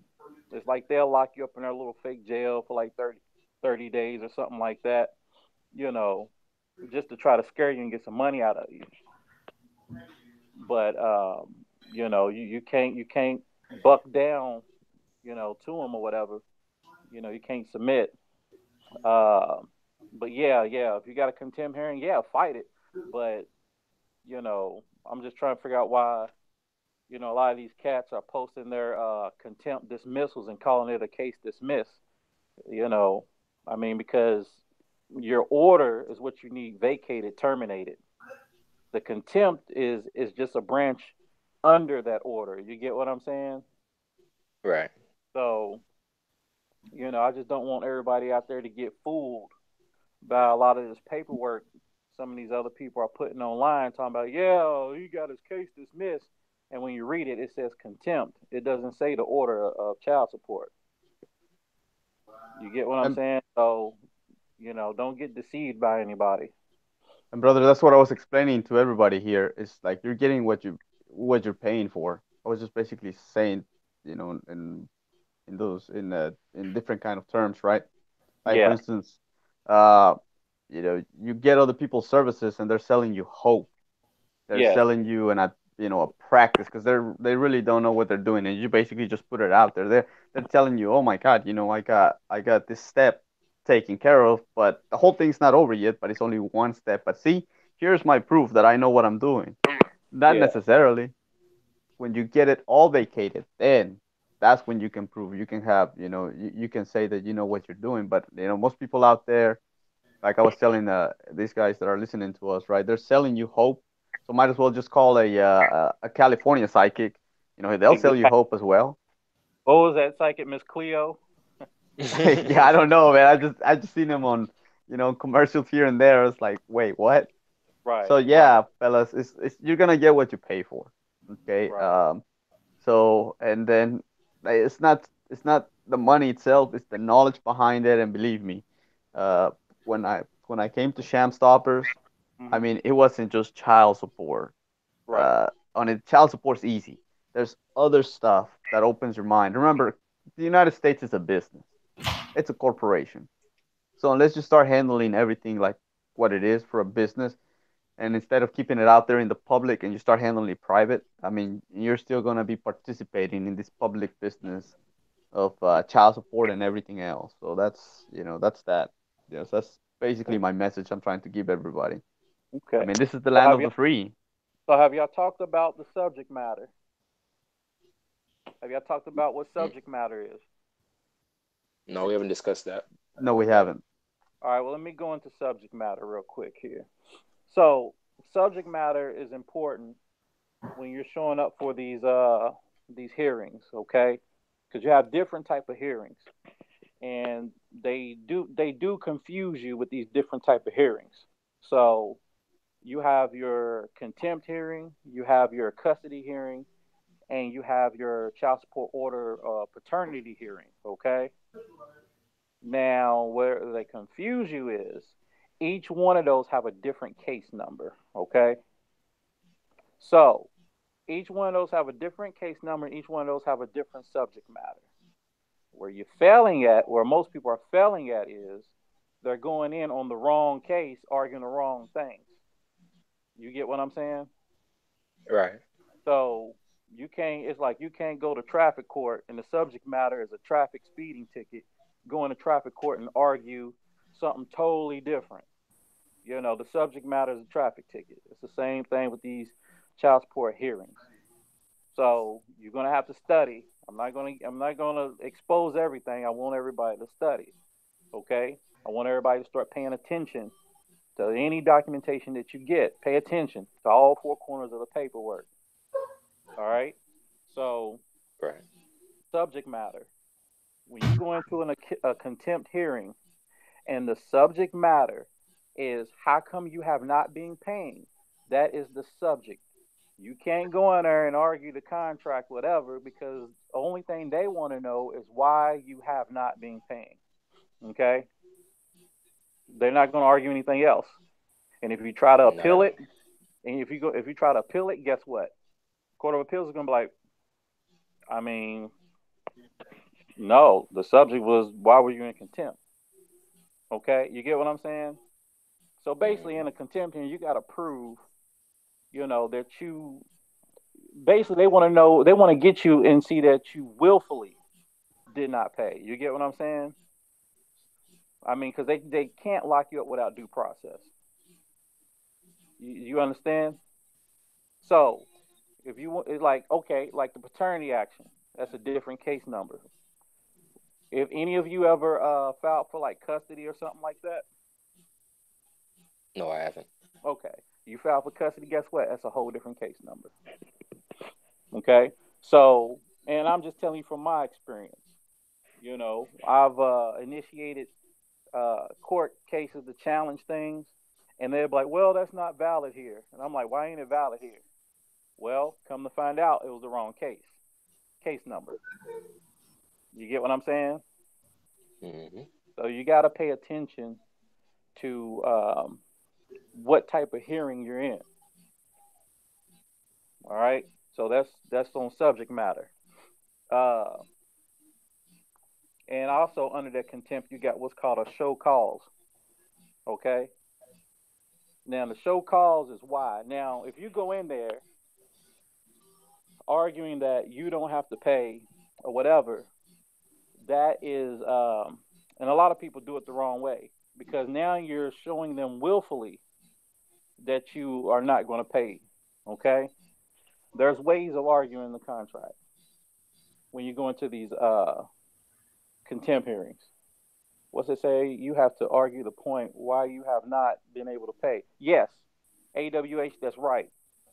So you have to argue the subject matter. So they cannot lock you up if as long as you do not show a willful attempt to not pay.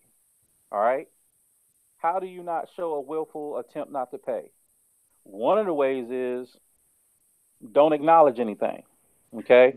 Don't acknowledge anything. Play dumb. You get what I'm saying?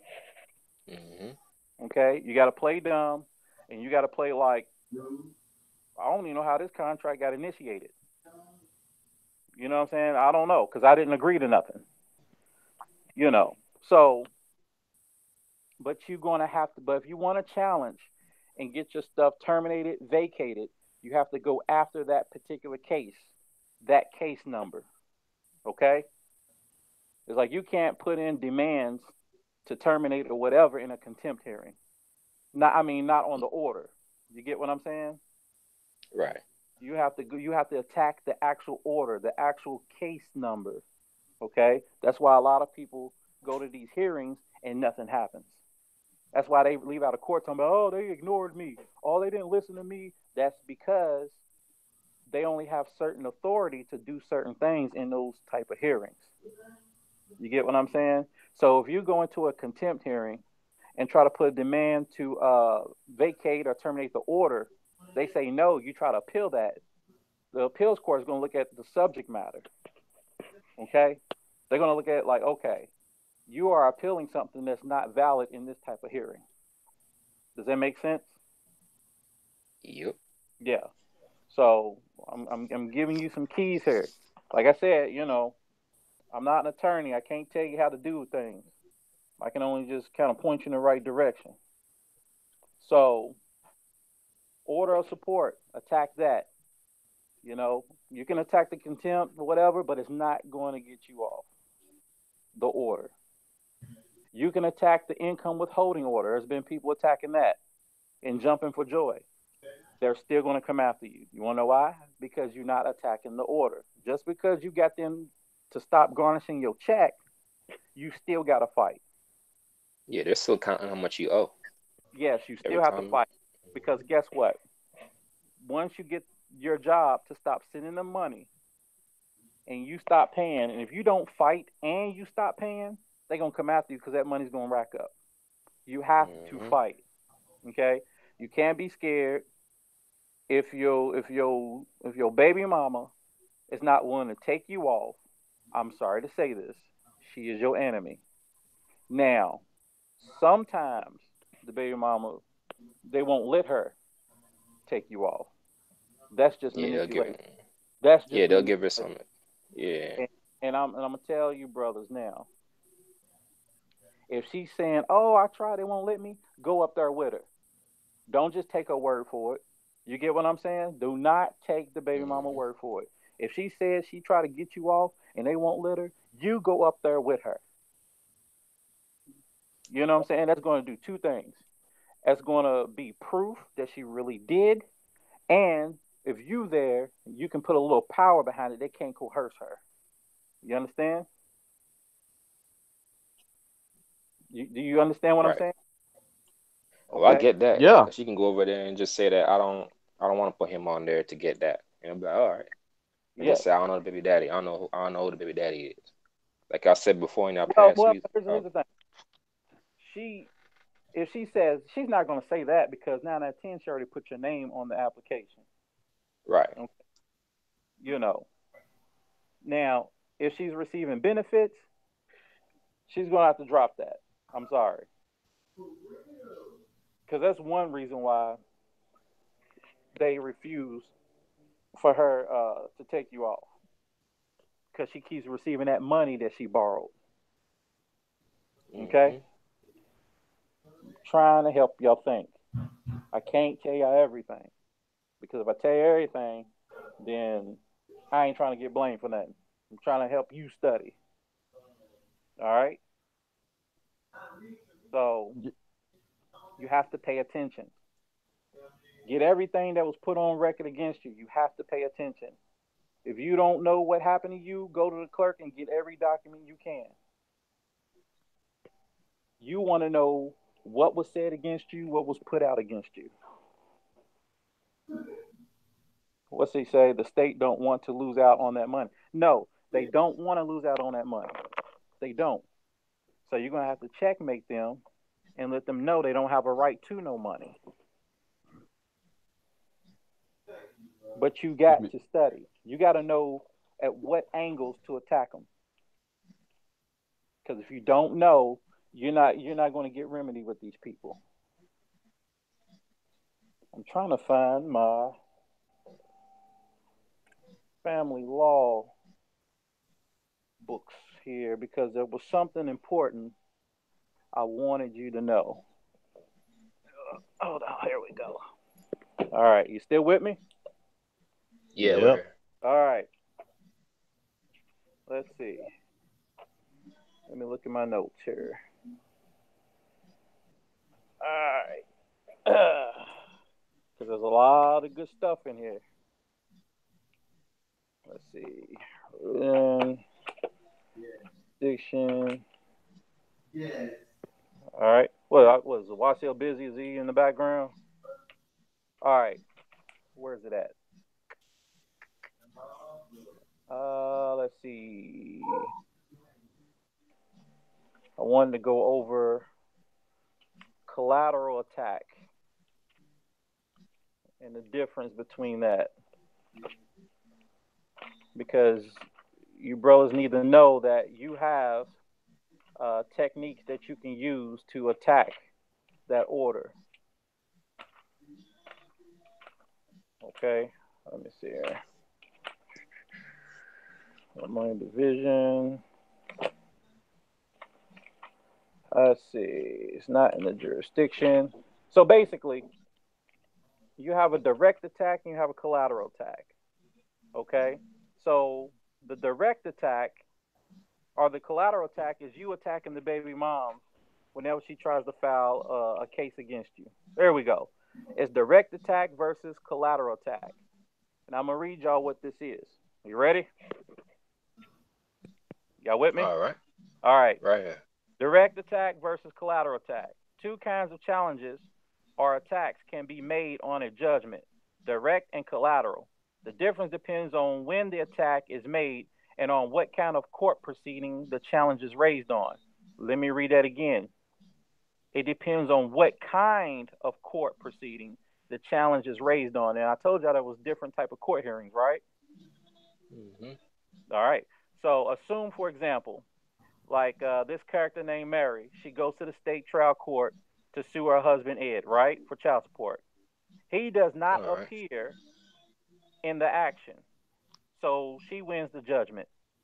But see, Ed refuses to pay child support under the judgment. He believes the trial court lacked personal jurisdiction to render its child support judgment against him. If he raises this challenge to the judgment in a normal appeal immediately after the trial court render its judgment, he would be bringing a direct attack against the judgment. Okay, that's what's called a direct attack. Now, suppose, however, that the time for bringing a normal appeal has passed, which a lot of you brothers fall into that category, right? You was put on child support, what, like 10, 20 years ago, something like that? Mm-hmm. So, now, suppose any one of you brothers, okay, is bringing a normal appeal that has passed. Because, usually they give you 30 days to file an appeal, but we all know they kind of shady. So, in the same state or in a different state, Mary brings suit against Ed to enforce child support judgment.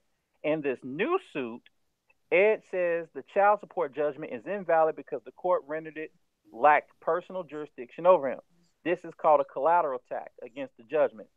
In general, an attack against the judgment is collateral when it is brought in a court proceeding that is outside the normal appeal process.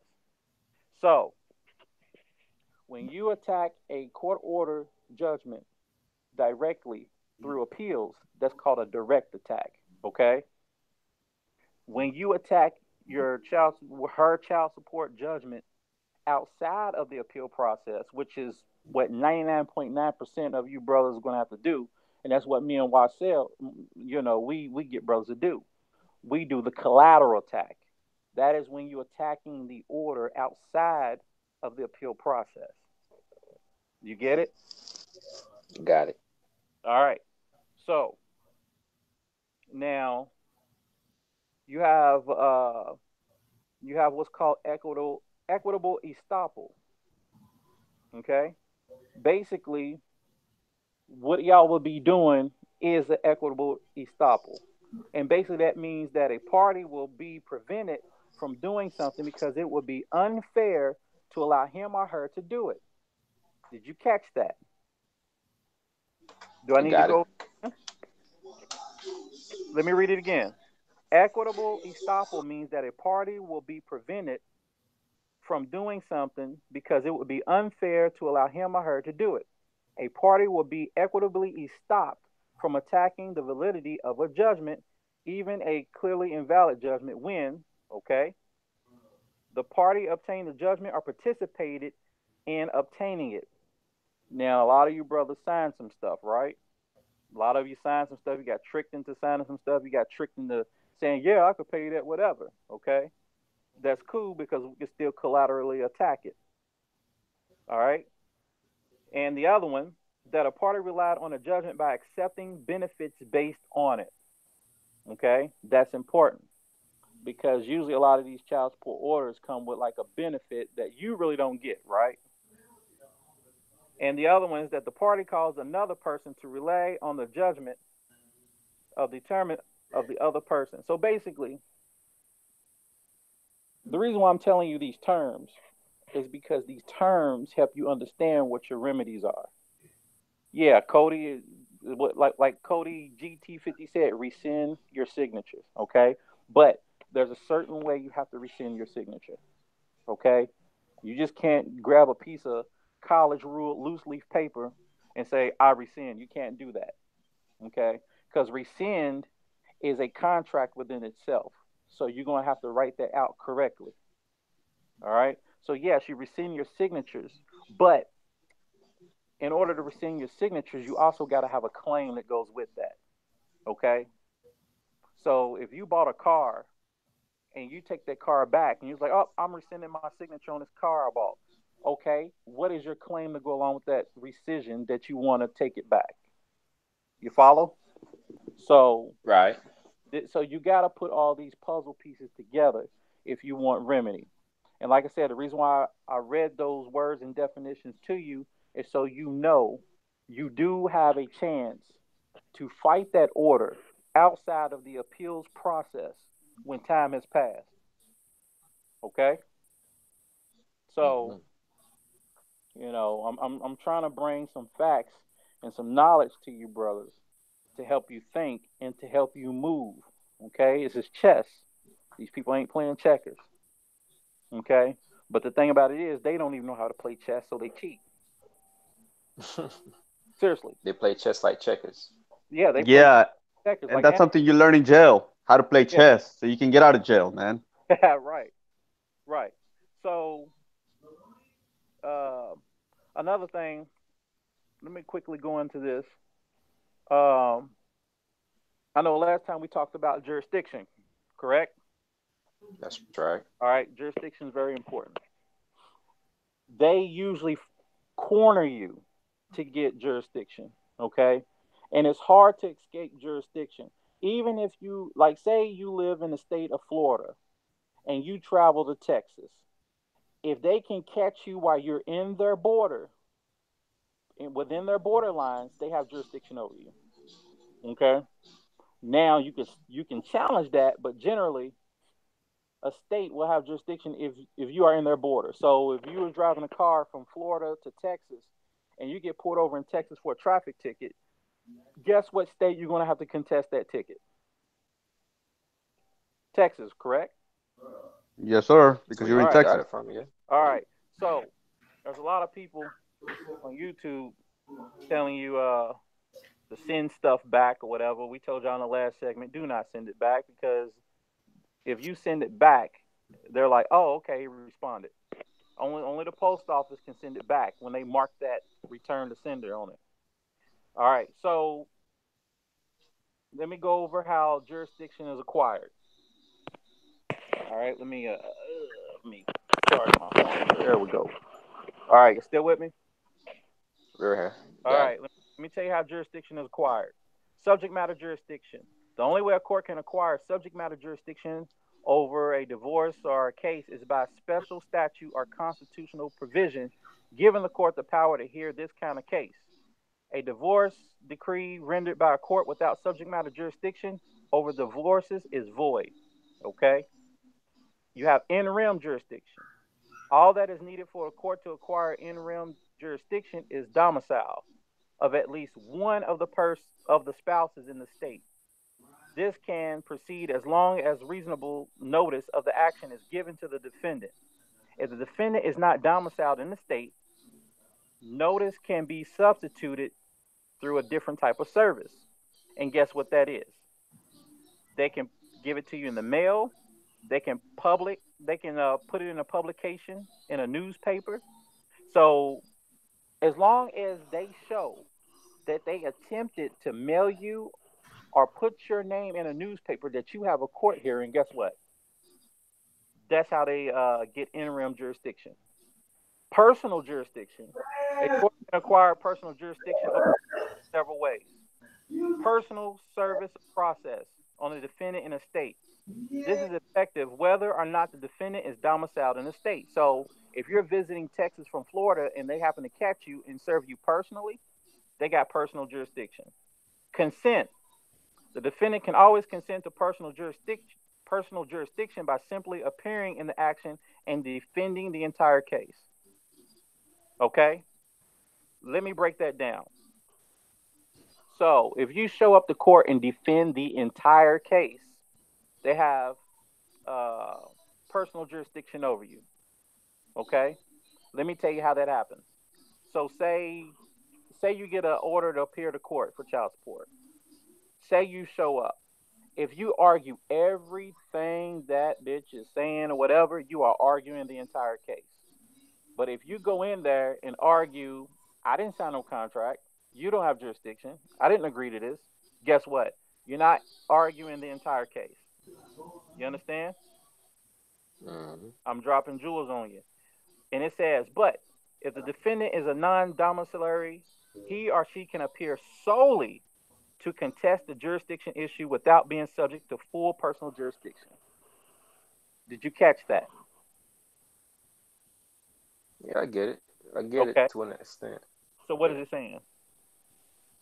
So it's saying that Let me I'm gonna repeat it one more time let so I me make break sure it I know down. what Let I'm me saying. break it down. If you basically what this saying is, if you show up to that child support hearing just to contest the jurisdiction in the contract, they don't have full personal jurisdiction against you. Okay? And Any that's why my baby mama could not divorce me in the state of Texas right, because we're not married in Texas. right.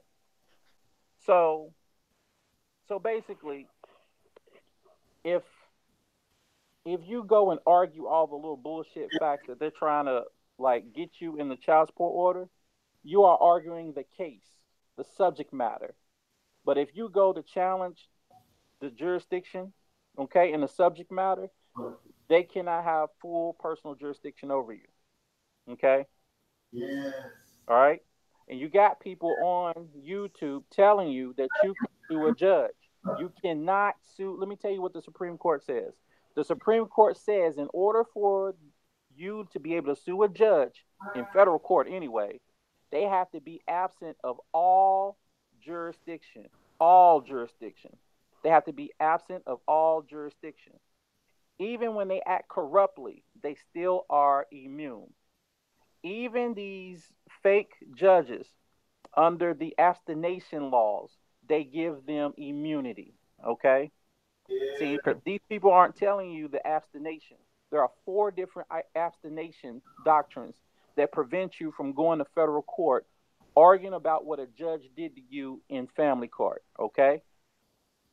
Ain't nobody talking about that, you know? And really, you would either have to find this out through experience or you have to find this out in a book. Okay? Oh, and All brother, right. let Yeah. me bring up the other. There's two events when you can sue a judge in federal court. Is that one, absence of all jurisdiction completely, and the other one when it's an act in their judicial capacity, but the act itself was not judicial. Good luck proving that, though. Right. A good luck proving that. Okay? And see, the thing is, since family court falls under administrative law, the abstination doctrines also apply to administrative orders. Okay? You don't believe me? Look it up. The Yeah, abstin it's under the quasi judicial doctrine. Yeah. So so here's the thing. When you challenge a judge's judicial authority, you are challenging jurisdiction. That's all you're doing. Okay? That's all you're doing. That's all that means. Because when you challenge jurisdiction, you are challenging the judge's ability to for it to be judicial. And we know it's not judicial, but the abstination laws. I mean, you have the Thel box abstination. You have what's that other one? I guarantee you, there's four of them. And the district courts, the federal courts, will make you show cause why your case will not be dismissed under abstinence. That's why when you sue these people in federal court, you don't argue the family law stuff. Okay? You argue fraud, unconstitutional. You know what I'm saying? You argue that. You don't go in there argue, well, my baby mama did this, I didn't see the kids and they won't see me, let me see the kids, and they took the kids, and I was in a court hearing, they wouldn't listen to my claim. They don't want to hear none of that. Yeah, if you mention anything that happened in a courtroom proceeding, the federal courts will not listen to you. It's not personal. Family court is personal. Don't go in there in federal court talking about personal stuff. It's all business. All right. But yeah, I wanted to hit y'all with that jurisdiction thing because these people will get jurisdiction over you one way or the other. So don't ignore it. Show up, fight it. And I just read to you that you can do a collateral attack, which is challenging the order outside the appeal process. If you miss that 30 days to do a direct attack on that order, you can do a collateral attack. And you can, separation of powers. Rooker-Feldman doctrine is one of them. Well, the Rooker-Feldman doctrine, that's not like, let me see. That's not like, I guess they fall under abstination, but basically Rooker-Feldman doctrine says that state court losers cannot appeal to the federal courts, okay, or the district, whatever. But you have to ask yourself, the Rooker-Feldman doctrine says that state court losers, right? One, you got to be in a state court. Now, two, it's got to be on a final judgment, correct? Right. Right. So, child support orders are not final judgments, okay? Let me just get that clear. I'm going to tell you they're not final judgments because the case is always open against you. And every 3 and 4 years, they do a review on that open case. Okay? A real judgment is a case that's been adjudicated and the case has been closed with or without prejudice or with a judgment. It does not stay open.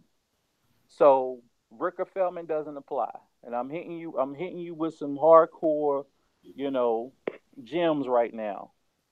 Because I can debunk that Ricker Feldman like that. Like, nope, this is an administrative proceeding and it's not a final order because the case is still open. You know what I'm saying? They do a review on that. I blow that Rooker Feldman out the water. But you have other abstinations that says, uh, you cannot appeal an administrative family because basically the district courts don't want to touch anything that is related to family law. Only in certain circumstances they will. Okay, so when we bring y'all on these podcasts, you know what I'm saying? Hey, tell all your friends, get them to come on because the more people that come on this podcast, the more heads, the more brains we get on here, the more the more people we get, the more questions that can come out. You get what I'm saying? We need more personalities on these podcasts so we can get Right. everybody involved and get more personalities to ask questions because everybody goes through something different. Okay?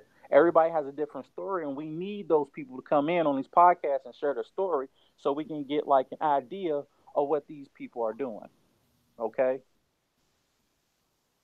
So, what he say? Arguing jurisdiction in the hearing. How is that done? If they can say, well, you are domiciled here in the state. Here's the thing. Here's the thing. Even if you are domiciled in the state, even when you're not domiciled in the state, you can still argue jurisdiction. You can still argue the contract. Okay? You can still argue that.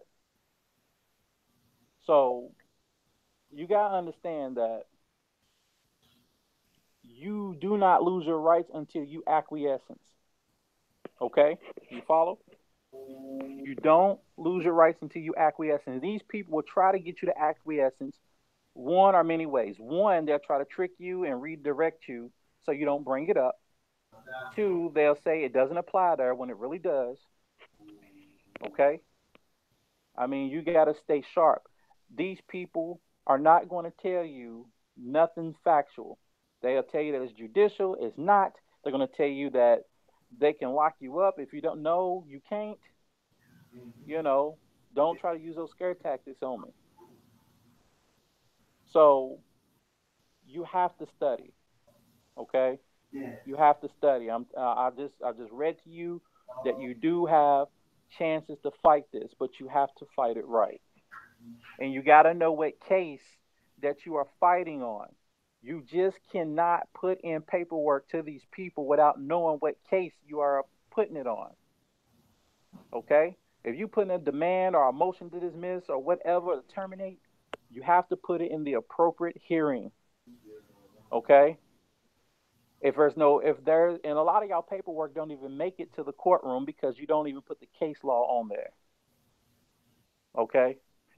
You either don't put the case law on there or you put the wrong case law on there. Y'all don't know that there's actually 2 or 3 case laws against you. Okay? If there's a custody issue, what they do is they take the paternity case law and they merge it with the custody case law. Okay? If you argue the paternity case law, then you are arguing what the agency and the baby mama did together. If you argue the custody case law, you are arguing that subject matter and you're arguing to the baby mama. You follow? Mm-hmm. Okay. Any questions? All right, you pretty much laid that down on the field.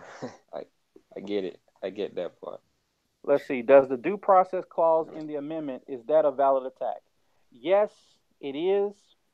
Um, Basically, they will fake like you're getting due process when you're not, but you got to be able to detect that.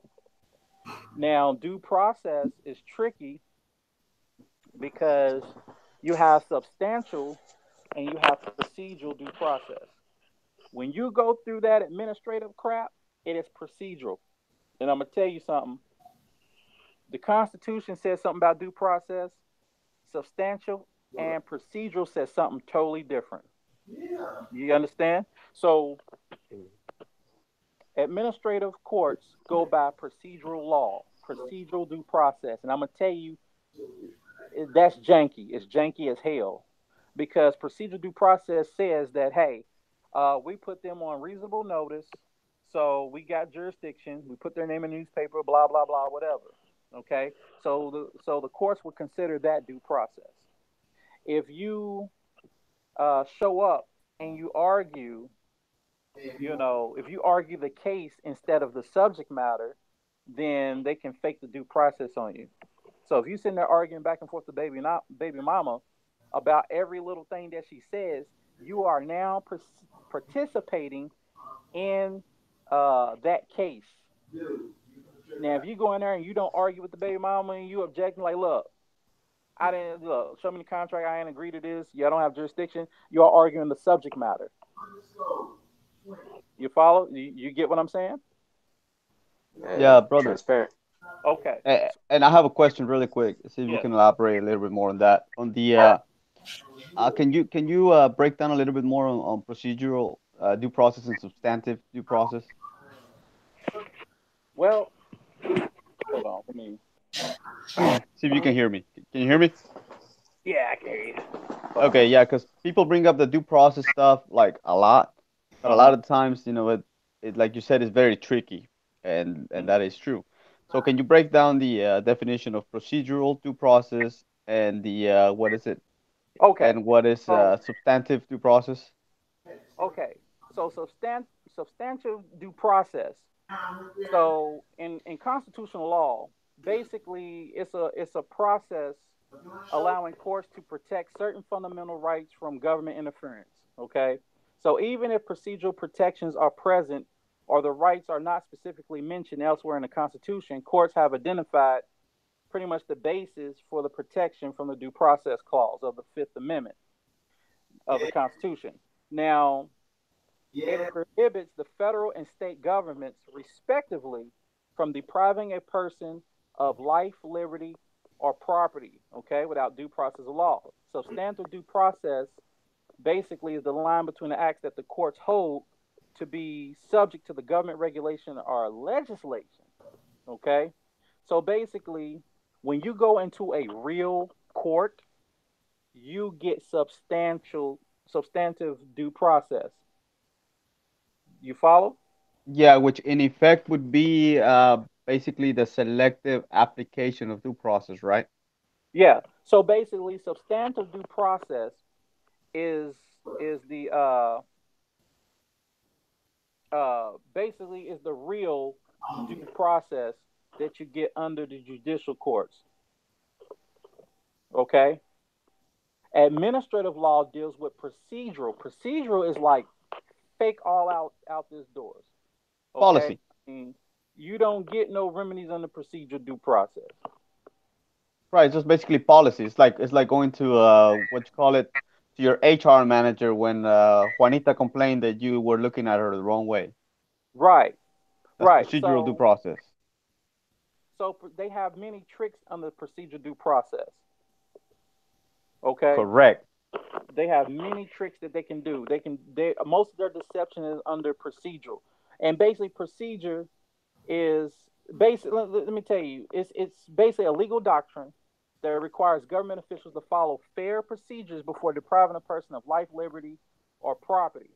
So when the government seeks to deprive a person, let me read it again. When a government seeks, which means they come after you to deprive you of one of those interests, procedure due process requires at least for the government to afford the person notice, an opportunity to be heard, and a decision made by a neutral decision maker.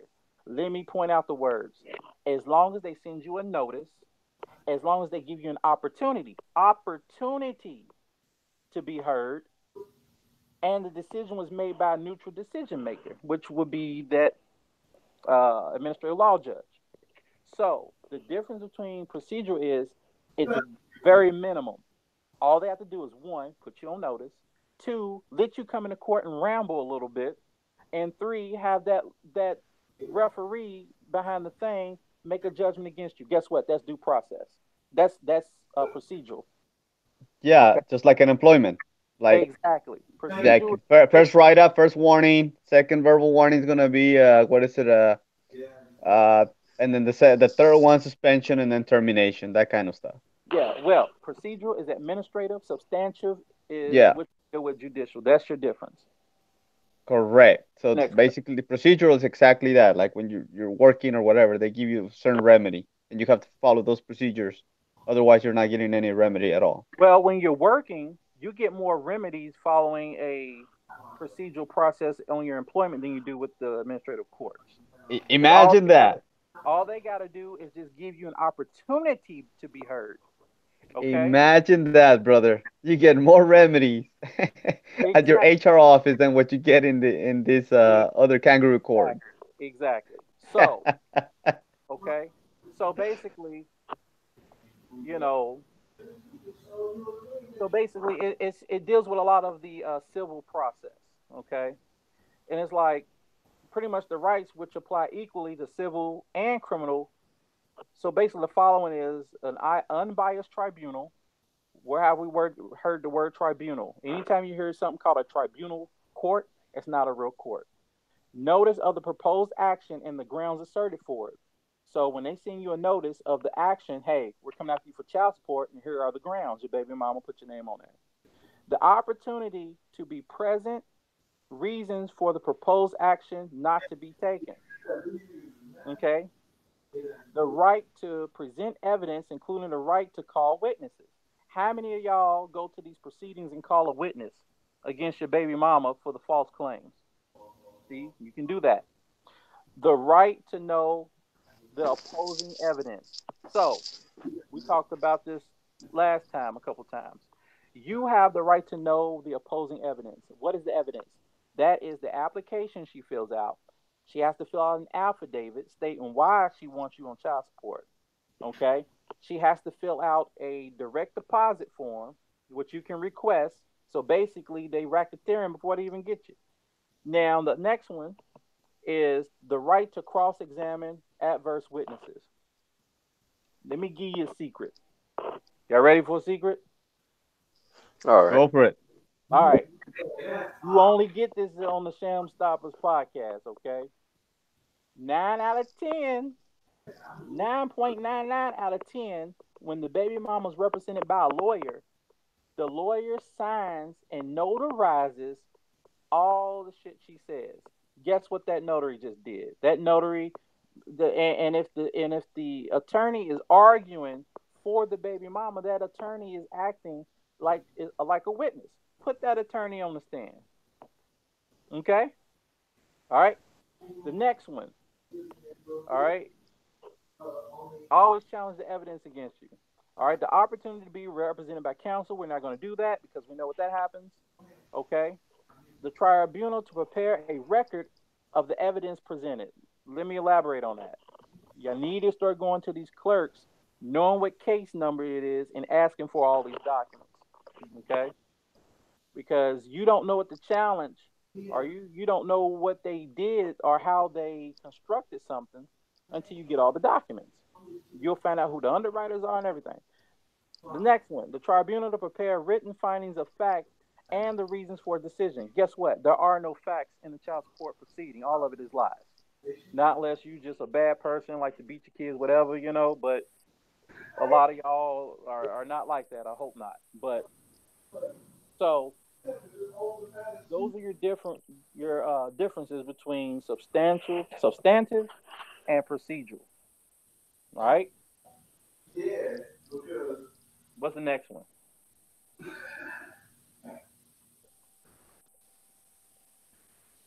What's your next question? Oh, let me go in here and look in the Cool. let me look in the chat here. My ex-wife attorney is now judge. Yeah, yeah, they do become judges eventually. Substantial due process doesn't apply in family court hearing. Nope, it doesn't. Only procedural. Um, yeah. So what else you got? I think Wasil's on a business call or something.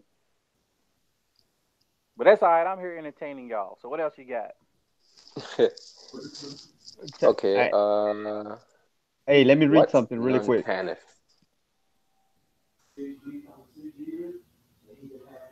This is for businesses, all right, people. A variety of other business regulations that tend to prevent fraud have withstood constitutional scrutiny. So, as you remember, child support is all a business. So, if you don't treat it as such, you're not going to get remedy. So, Nope. Nope. Everything's business. It's not emotional. It's not, don't take it personal. It's all business. Don't go in there crying, boo hooing. Don't go in there arguing with the baby mama on unproven facts. Okay? I mean, if they yeah, say you got mental problems or you this and this and that, object to that and keep it moving. You know, uh, if she try to say all that stuff about you, just, because here's the thing. Anybody who's trying to make you look like a bad parent or whatever, ask them why they didn't call CPS or how come they didn't file a police report. What right. didn't report it? Okay. Hey, you want to know something funny? I called CPS and her mother called, and when she went to California, the people she had went moved with to California called CPS on her. Yeah. My Sure. daughter called CPS on the mama several Yeah. times. Now she was a little girl, because she said she didn't want to be there with the mama. She wanted to be with dad. So I called CPS to find out what was going on, and they hid a lot of stuff from me. So I'm gonna tell you this, people. It's a business contract, and sometimes if they can get away with withholding a lot of stuff from you, they will get away with it. But again, don't take Hmm. it personally. It's you just gotta go all the way through with it. Yes. So somebody said, Let's see. what grounds? So somebody said a judicial judge cannot sit on a child support case because child support is not judicial in nature, correct? No. Uh, a Article 3 judge cannot sit on a child support case. Okay, but your Article 1s and in some rare instances your Article 2s uh, can.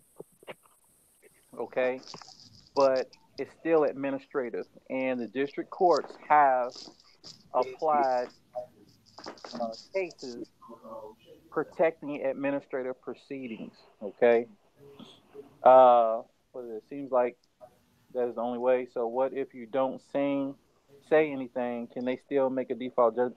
Yes, they can make a default judgment against you. It's like if Discover Card put in a petition to the district court or the state court to come after you for a judgment. If you don't respond, which a lot of people do not respond to those subpoenas, then the credit card company will get a default judgment against you. However, if you get a default judgment, like I said, you can collaterally attack it, not just a child support order, but any default judgment order in any judicial court. You can collaterally attack it later, as long as you give good reasons why you are collaterally attacking it. Okay? Brother, 'Cause- yeah, remember we talked about the suing judges and the judicial immunity and all that stuff. So yes, because it seems like they're trying to go after, or they're trying to figure out how is it that they're getting away with these actions, right? yeah, So I'm gonna share something that only Sham Stopper shares. I mean, I'm saying I consider myself part of Sham Stoppers because that's what we do. yeah, Stop the BS before it starts. So earlier I said that there's two ways you can sue judges: one, absence of all jurisdiction, and then the other one, when are that basically they're encompassing an official act which is not judicial in nature. So I'm gonna give you, those acts which are not judicial in nature, but they are in their official capacity. So these are ministerial, administrative, executive, and legislative. So only sham stoppers will reveal this to you because it's the only way you'll understand the whole concept behind child support and get rid of child support, and yeah, how you can fight it with a much, ease of mind.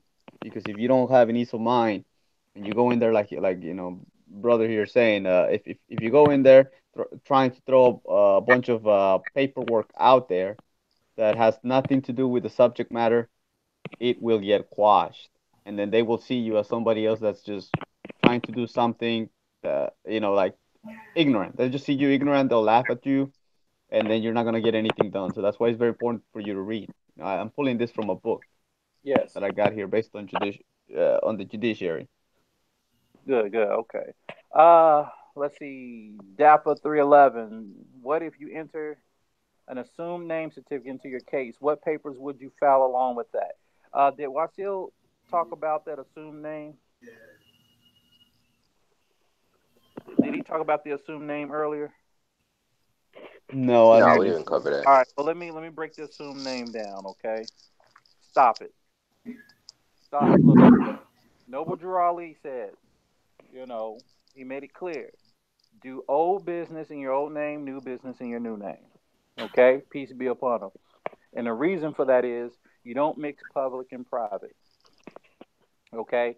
If you put these people on notice, showing them all this paperwork on YouTube, you're putting them on notice of your status correction. And all they're going to do is come after you because you are still representing that old entity. Okay? So it doesn't matter what your status is. I've seen them put Nigerians on child support, okay? You can come up with whatever name you want. Change your name does not release you from the hold of the judgment, okay? You are not immune. You are not immune because you change your name and file some kind of made up documents of Aborigine and all that stuff, okay? They're going to look at you and be like, this Negro is going to give us his new name. Good. We need his new name so we'll know who to put on notice. So let me tell you what they will do. They will start sending you notices. They're going to send you a notice to old name, and then it will be Hmm. like also new name. You see how that works? So then they'll say, hey, we sent both of him a notice. Okay. So your assumed name is your free private name. Okay. You do not do anything public. You do not enter any public sector contracts or whatever with your assumed name. Your assumed name is supposed to be private. Okay, yeah, and don't file bankruptcy either. Um, so your assumed name is so you can walk around on this plane, with a free name nobody owns. Okay. Now, let me tell y'all about making the assumed name into a corporation by filing like UCCs and getting EIN numbers. If you get an EIN number for your assumed name or your new name, you are putting that EIN numbers for corporations. You are changing your appellation into a corporation. Corporations are not protected under the Fifth Amendment. Okay. All right. Now he said it's not a new name; it's the same. File as an entity. Well, okay. Let me break it down to you. Okay. An entity. What is an entity? I want you to look up what an entity is. Okay? Somebody tell me what an entity is. Tell me what an It's entity a thing with distinct and independent existence. is. Okay. A thing, right? Yeah, a thing. Doesn't say a human being. Right. So, your name, whatever name you choose, is going to be a representation of the human body. Okay? Whatever name you give yourself is the representation of the human body. If you change your social, if you change your name, whatever, I would not give these people my new name or a new entity. I will not do that because Never. what you're doing is you're putting them on notice, and guess what they're going to do? They're going to update all their systems. So everywhere you try to use that assumed name or new entity, they're going to tag you. They're going to find you. I had a Morris brother do the same thing. He changed his name, put it on a driver's license and everything. And what happened was when the police ran the license, guess what? Their driver's license number is linked to his social. So they got him. So social said one name, driver's license said another. They link the two, and boom, got them. Okay, so changing your name, making a new entity, blah blah blah. If you're not arguing the contract, they're gonna keep your money.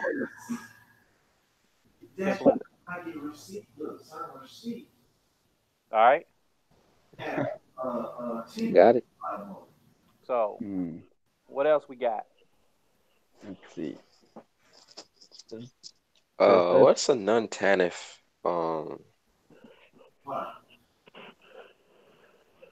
non-TANF payment? What's that? A non-TANF payment is pretty much a welfare. It's the TANF is the new form of the AFDC. Okay, that's all that is. So that means that if your baby mom is receiving a non-TANF, anything non-TANF just means absent of welfare. There's no state benefit because you got TANF, you got SNAP, and you got Medicare. Okay, so that's all it is a state benefit alone. Now, you can argue, you can make strong arguments that a particular case is non-TANF. Okay, she's not receiving any state benefits. What are you doing when you say that? You are making the state not have any rights to come after you for anything because you don't own the state anything. Okay, so hey, baby mom's not receiving TANF, Medicare, or such and such. The state has no cause of action to pursue. See how that works? See, I've been researching that myself, and then I could not find that. Yeah, TANF stands for Temporary Assistance to Needy Families. That's all it is. Right, I These get that. I'm just trying to see. I'm sorry to cut you off, my brother. I just at my point in time, I just assumed that she was on TANF, but she was also, but they're trying to ask for money that isn't about TANF. Like it right. was like a separate thing or something. No, no. What it is it's either she's either on a state benefit or she's not. But the states voluntarily participate in the child support program, which means they can make independent contracts from the federal government. Okay, but they have to still follow federal law. All right. Okay, so that means she didn't go. So if it's non-TANF, that means that she didn't go up there and apply for child support. No, she can apply for it. Like like like my baby mom's didn't. She does not never did qualify for a state benefit, right? Right. So she went and did the regular child support thing. So what they do in the regular child support thing, they go through the same proceedings, whatever, as if you were on a state benefit. The only difference is, and I'm gonna tell you this, the only difference is, it's purely accept and offer, purely accept and offer. Okay. What's it say? So, what angle do you challenge personal jurisdiction from? Once you are in court, what would be your argument? Can you just say, well, hey, judge, you don't have personal jurisdiction? Okay, no. Whenever, whenever you are addressing the court, you address the court by the court. Okay, when you say court, you are referring to the judge or administrator, whatever. So basically, it's like uh, because they'll always let them speak first. They'll let you speak second. And basically, be like, yeah, judge, this action comes from paternity action against such and such. The mother of the such and such. They use the baby's initials or whatever, and they'd be like, yeah, is seeking child support payment for past due support of her medical bills, and she's seeking support for daycare and baby food that she don't buy because she feeds the baby McDonald's and blah blah blah. You get what I'm saying? So basically, Right. objection, Your Honor. This court does not have personal jurisdiction. I did not agree. I'm not agreeing. I did not agree. I'm not agreeing. I object to the hearsay, false statements. I wish not to do business, and I'm only telling y'all this because I told my nephew the same thing, and he walked out of there with clean hands. Okay, I told him to say the same thing. I wish not to do business. You get what I'm saying? I don't agree to any of this. Pretty much, I mean, just object. You don't agree to it. You are not waiving personal jurisdiction to the court. You know, say what it is. All right. I had my nephew walk in there and walk out. He did a little extra because he walked out. He walked back in there and cursed him out. I said, "You shouldn't have did that. Just leave." You had no icing on it. You get what I'm saying? You know. But unfortunately, he's a beta male. He got back with his baby mama, and she talked them into agreeing to a child support order. Wow. So that's why I said, leave the baby mama alone. She's Eve with an apple. Hey, Um, let's see. Delilah. Yeah, Delilah. Yeah, because it's her gone. Uh, You can need you rescinding need a you need Queen social Sheba to come and visit you with gold and right. spices. Can rescinding a social back to the Social Security Administration help in any way? No. You cannot rescind the social back to get off the child support. If you try to change it, then they will come after you like you are trying to evade the order if you're not challenging it. Um, the Social Security Administration will always keep that Social Security on file, especially as long as you got a birth certificate on file, because they're both legal. Hmm. Okay, Yep. their that Social Security number is an account number. They are transferring that through different federal banks. They're not going to just Now you can give it back. Yes, you can give the Social Security number back. You can also fill a form out on religion saying you don't want it. I forgot what the number is. That's a one. Now that's a one. Uh, so let's see. Can child support still make you pay even if you're getting general relief food stamps and not working? Uh, yeah, yeah, they can. I've seen them come after homeless people. Okay, these people want money. Okay, and the way the legislative law is written is they're going to take action against you. If they don't, that money's just going to rack up, and they're going to get you later in life, and you'll never be out of it. Hey brother, let me give him a what is it? A testimony about how they won money. Okay. So there was a time when I wasn't working. I would say about like 3 4 months. I went with employment, right? And I took my little severance check and had my saved up money. So I took a vacation. This is the time I was still married and with the baby mama and the little rascals. So anyways, she goes and applies for food stamps and everything else because her friend said that you can get away with not paying yada yada for 6 months and all that stuff. Cool. But you know what? After like 3 4 months, I get another job. And so this lady, yeah, she, as I said, go turn in that food stamps card, go turn in all those benefits, go let them know that I'm working already and all that stuff, right? Uh huh. I didn't apply. She applied for that. So, anyways, 2 years later, that's when we get separated, and she goes and applies for child support. Guess who they made pay all that money back? Who? Not me. Her. They made her pay that money back. three Yes. thousand dollars. Yes. Because she fills out the application asking for the loan. Okay. She has to give up Yes. someone to pass that buck on to. If they cannot pass the buck on to somebody else, then they come out there. Say she says she don't know who the baby father is. She's still going to be responsible for not only paying it back, but they're probably going to make her get a job. Okay. You get what I'm And, saying? and, So and you know what the excuse was when they sent that letter? That she did not report that I was working again. So yeah, she used me as the collateral, whatever, right? yeah. Yep. But still, it was still her loan. So before child support and all that stuff, people, I'm just letting you know that they will make her pay that money back, not you. So this is, Yeah. when you fight child support, do not take it personally. It's a business. I mean, it's either somebody's gonna pay for that money used for that service used Yeah. by these agencies. So just to let you Yeah. know, that's the way it works. I Yeah. wanted So to put that out there so everybody, be aware of what can happen and more than likely it's going to happen. yeah. So Aubrey Chase, should I do any paperwork before I go to court for child support? Yes. Yes. Yes. If you do not send paperwork to precede you before you go to a hearing, all right, you have to file a response. If you don't, the court will not allow anything in your hands to be used as evidence. Okay? All right. You understand the rules are not as relaxed as the federal courts and a lot of the state courts. Okay. Yes, you have to put paperwork in before you go. Uh, let's see. So if your baby mama isn't on welfare and subsequently not receiving monies from the state, then what you're saying is that I would have to consent to the proceedings? No, no. You never consent. You never consent. You always challenge, challenge, challenge, challenge, challenge, challenge.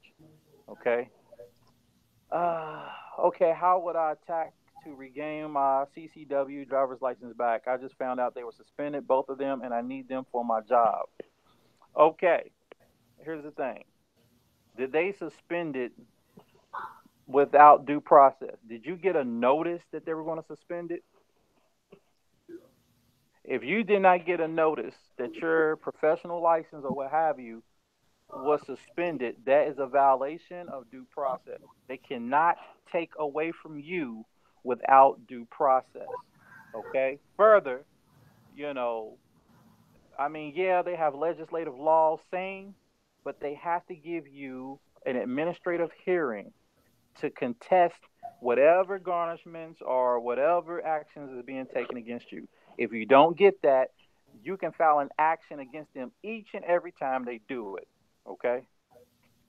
That's a Get violation. rich? Yeah, that's a violation of your due process. They just can't take, you know, what you Oh, have. that ain't. You get what I'm saying? So you have to look out for these notices that they send out on the sly. So sometimes they'll send it to your last known address. Sometimes they'll send it to you and you don't pay attention. Okay, you got to make sure um, you stay on top of these things. That's why I said you got to challenge the child support contract continuously. Okay, as long as you are challenging it, you are you are what is the word I'm looking for? Exhausting your administrative remedies. Okay, now how do you regain it back? I mean, there's a lot of brothers and sisters, well, mostly brothers, who gained their license back. Okay, um, a lot of people get their license back by paying a fee. We don't encourage you to keep paying these people to get your professional license back. Okay, that's BS. They violate the due process, and they will be held liable because one, the agency has to send you a notice to contest it. The driver's license place or the state has to send you a notice that there's an action. Like, I give an example. If the IRS was going to garnish your taxes for a back due child support, the IRS and the child support agency will send you a notice of the action. The the agency will send you a notice of the action, and the IRS will probably send you a notice after they take your money. But you can always contest it. Okay, those letters always give you a right to contest it. When you go and contest it, man, get a tape recorder with you. Go talk to whatever caseworker and just ask questions, challenge everything, and record it. Okay, you got to stay on your square and do your due diligence. Okay, this is war. You got to be prepared. Hey, brother, let me recap on that one. So remember the child support agency, whichever state you're in, their only job is to locate the other parent. So if they cannot locate you, they cannot suspend you. So sending mail is not enough. That's why when he's saying go and challenge, go ask questions, you're gonna ask questions about how they were granting you or they were basically what you call it, they were not denying you due process. Right, So that is very important because that is their main purpose. That's the main purpose of child support, to ensure actual due process, to locate you, to be able to enforce that child support obligation. So right, there's no excuse as to them saying, "Oh, we suspended your license. We send you mail over here, send you mail over there." I mean, they got your social security number. So if you're employed somewhere that reports taxes, right, with an agency that reports taxes, you're employed somewhere. There's no way they cannot find you. right, So I'm gonna give you an example. There's I got one state trying to have another state do long arm jurisdiction for child support, right? Because they're trying to reinstate the whole case. But I'm living in the state where child support initiated it. So the other state sends me notice to the state over here where I'm living at, the address where I'm living at in the state, right? So so how is it that the other state was able to locate me right away, but the state where I'm living at, where I have driver's license and all that stuff, they're not able to locate me? You see, so you gotta, so because it's war, they're also gonna go try to do around, like bend some of the rules that they're supposed to be following, because the rules applies to them, doesn't apply to you. But they're gonna try to basically bend their own rules because it's a scam. All right, so be also prepared for a lot of stuff, a lot of the schemes that they're gonna try to use in order to get your money. Right. So and I'm sharing this with you because the war's not over until they basically give you that piece of paper that says, "Hey, look, you know what? We want no more." Right. Right. So For instance, personally, the state that where child support initiated with me, they don't mess with me. They right. just don't mess with me. So they try to do they try to make somebody else do the dirty work Right. So for them. Yeah, go is ahead. can your license be suspended, bank levied, and wages garnished if you don't consent to the proceedings? Um, if they will do it, but um, you just okay consenting. You have to do it a certain way. You just um, one they got information. That's first thing. And two, you gotta show up and defend yourself. You gotta put in paperwork and defend yourself. Um, and let's see. So that's pretty much what you gotta do. Now, uh, I would put like a fraud alert on all your accounts, your social, whatever. So basically, if they did try to move against you, you can contest it that your identity was stolen, and you can contest that your baby mama stole your identity. Okay, like my bank, I put my bank on a fraud alert. Okay, so that way, if anybody try to move against my bank account, then they'll get alerted for fraud because I told them my identity was stolen, years ago, whatever. So I mean, these are tactics that you need to use, and they can't levy you until they send you a notice, and you have to contest it. Okay, 9 out of 10 they send you a notice. Um, Now what they'll do is they'll send you a notice to collect, and then like a year or two down the road, then they'll do the collect, and then you're like, where the hell this come from? Okay, um, so make sure you keep all those documents and attack it whenever you receive it. Can you be held in contempt for not consenting to the proceedings? Can you be held in contempt for challenging personal jurisdiction? Um, Now here's the thing: if you don't consent to the proceedings, remember you have to show up to defend yourself. Okay, that's number one.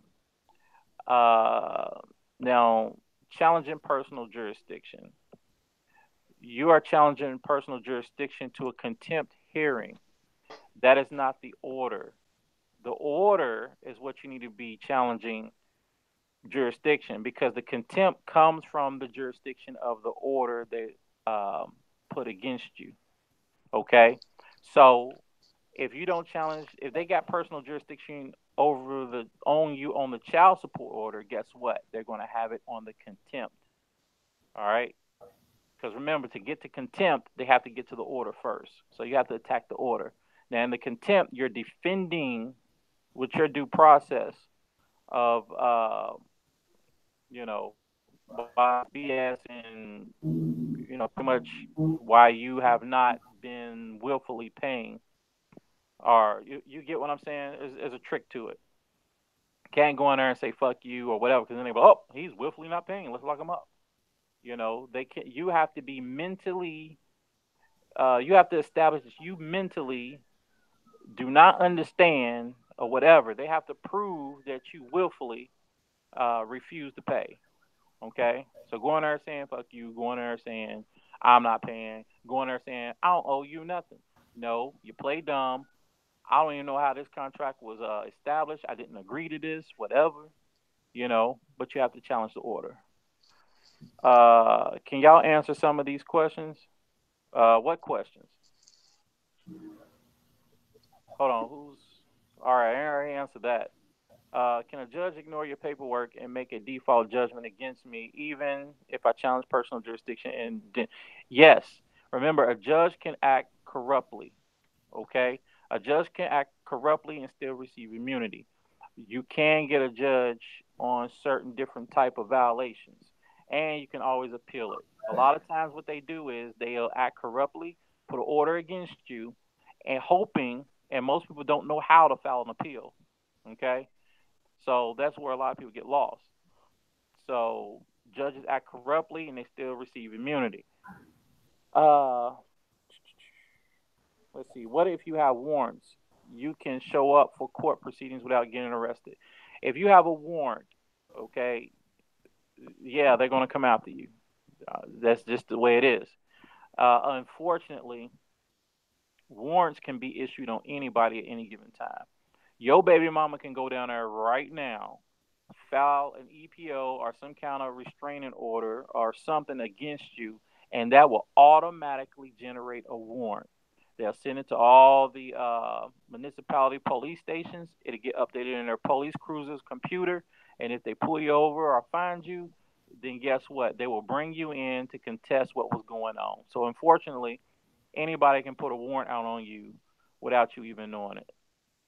But they will have to make false claims, whatever, and you can I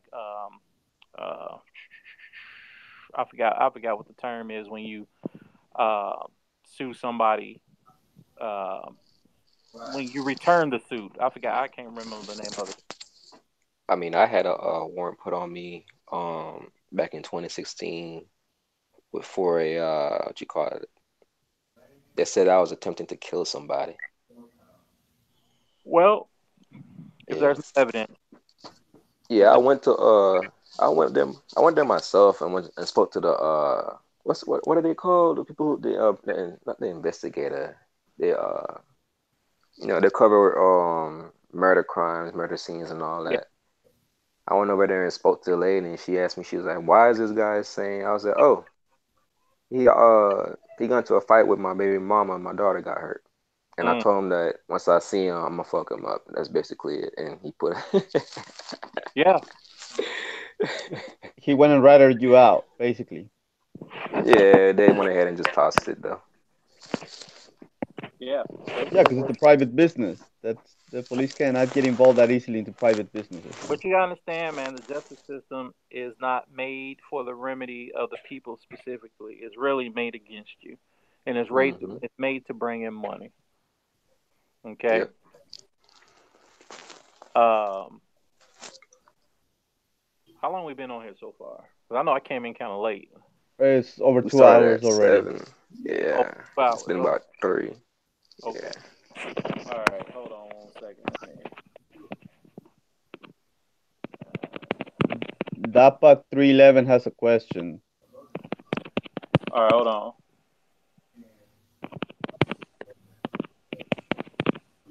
Well, What's the question? it Who got a says question? it says that what kind of remedy is offered by Sham Stoppers because he's got a paternity hearing and a child support case coming up, and what defense can he use? So Oh man. I say hit him up. I mean, hit up Sham Stoppers number. Oh yeah, man. What's going on? Hey, what's up, brother? Well, Brother hey, was still back in the house. man, we finna shut it down, man. Oh, that's the last question right here, my brother.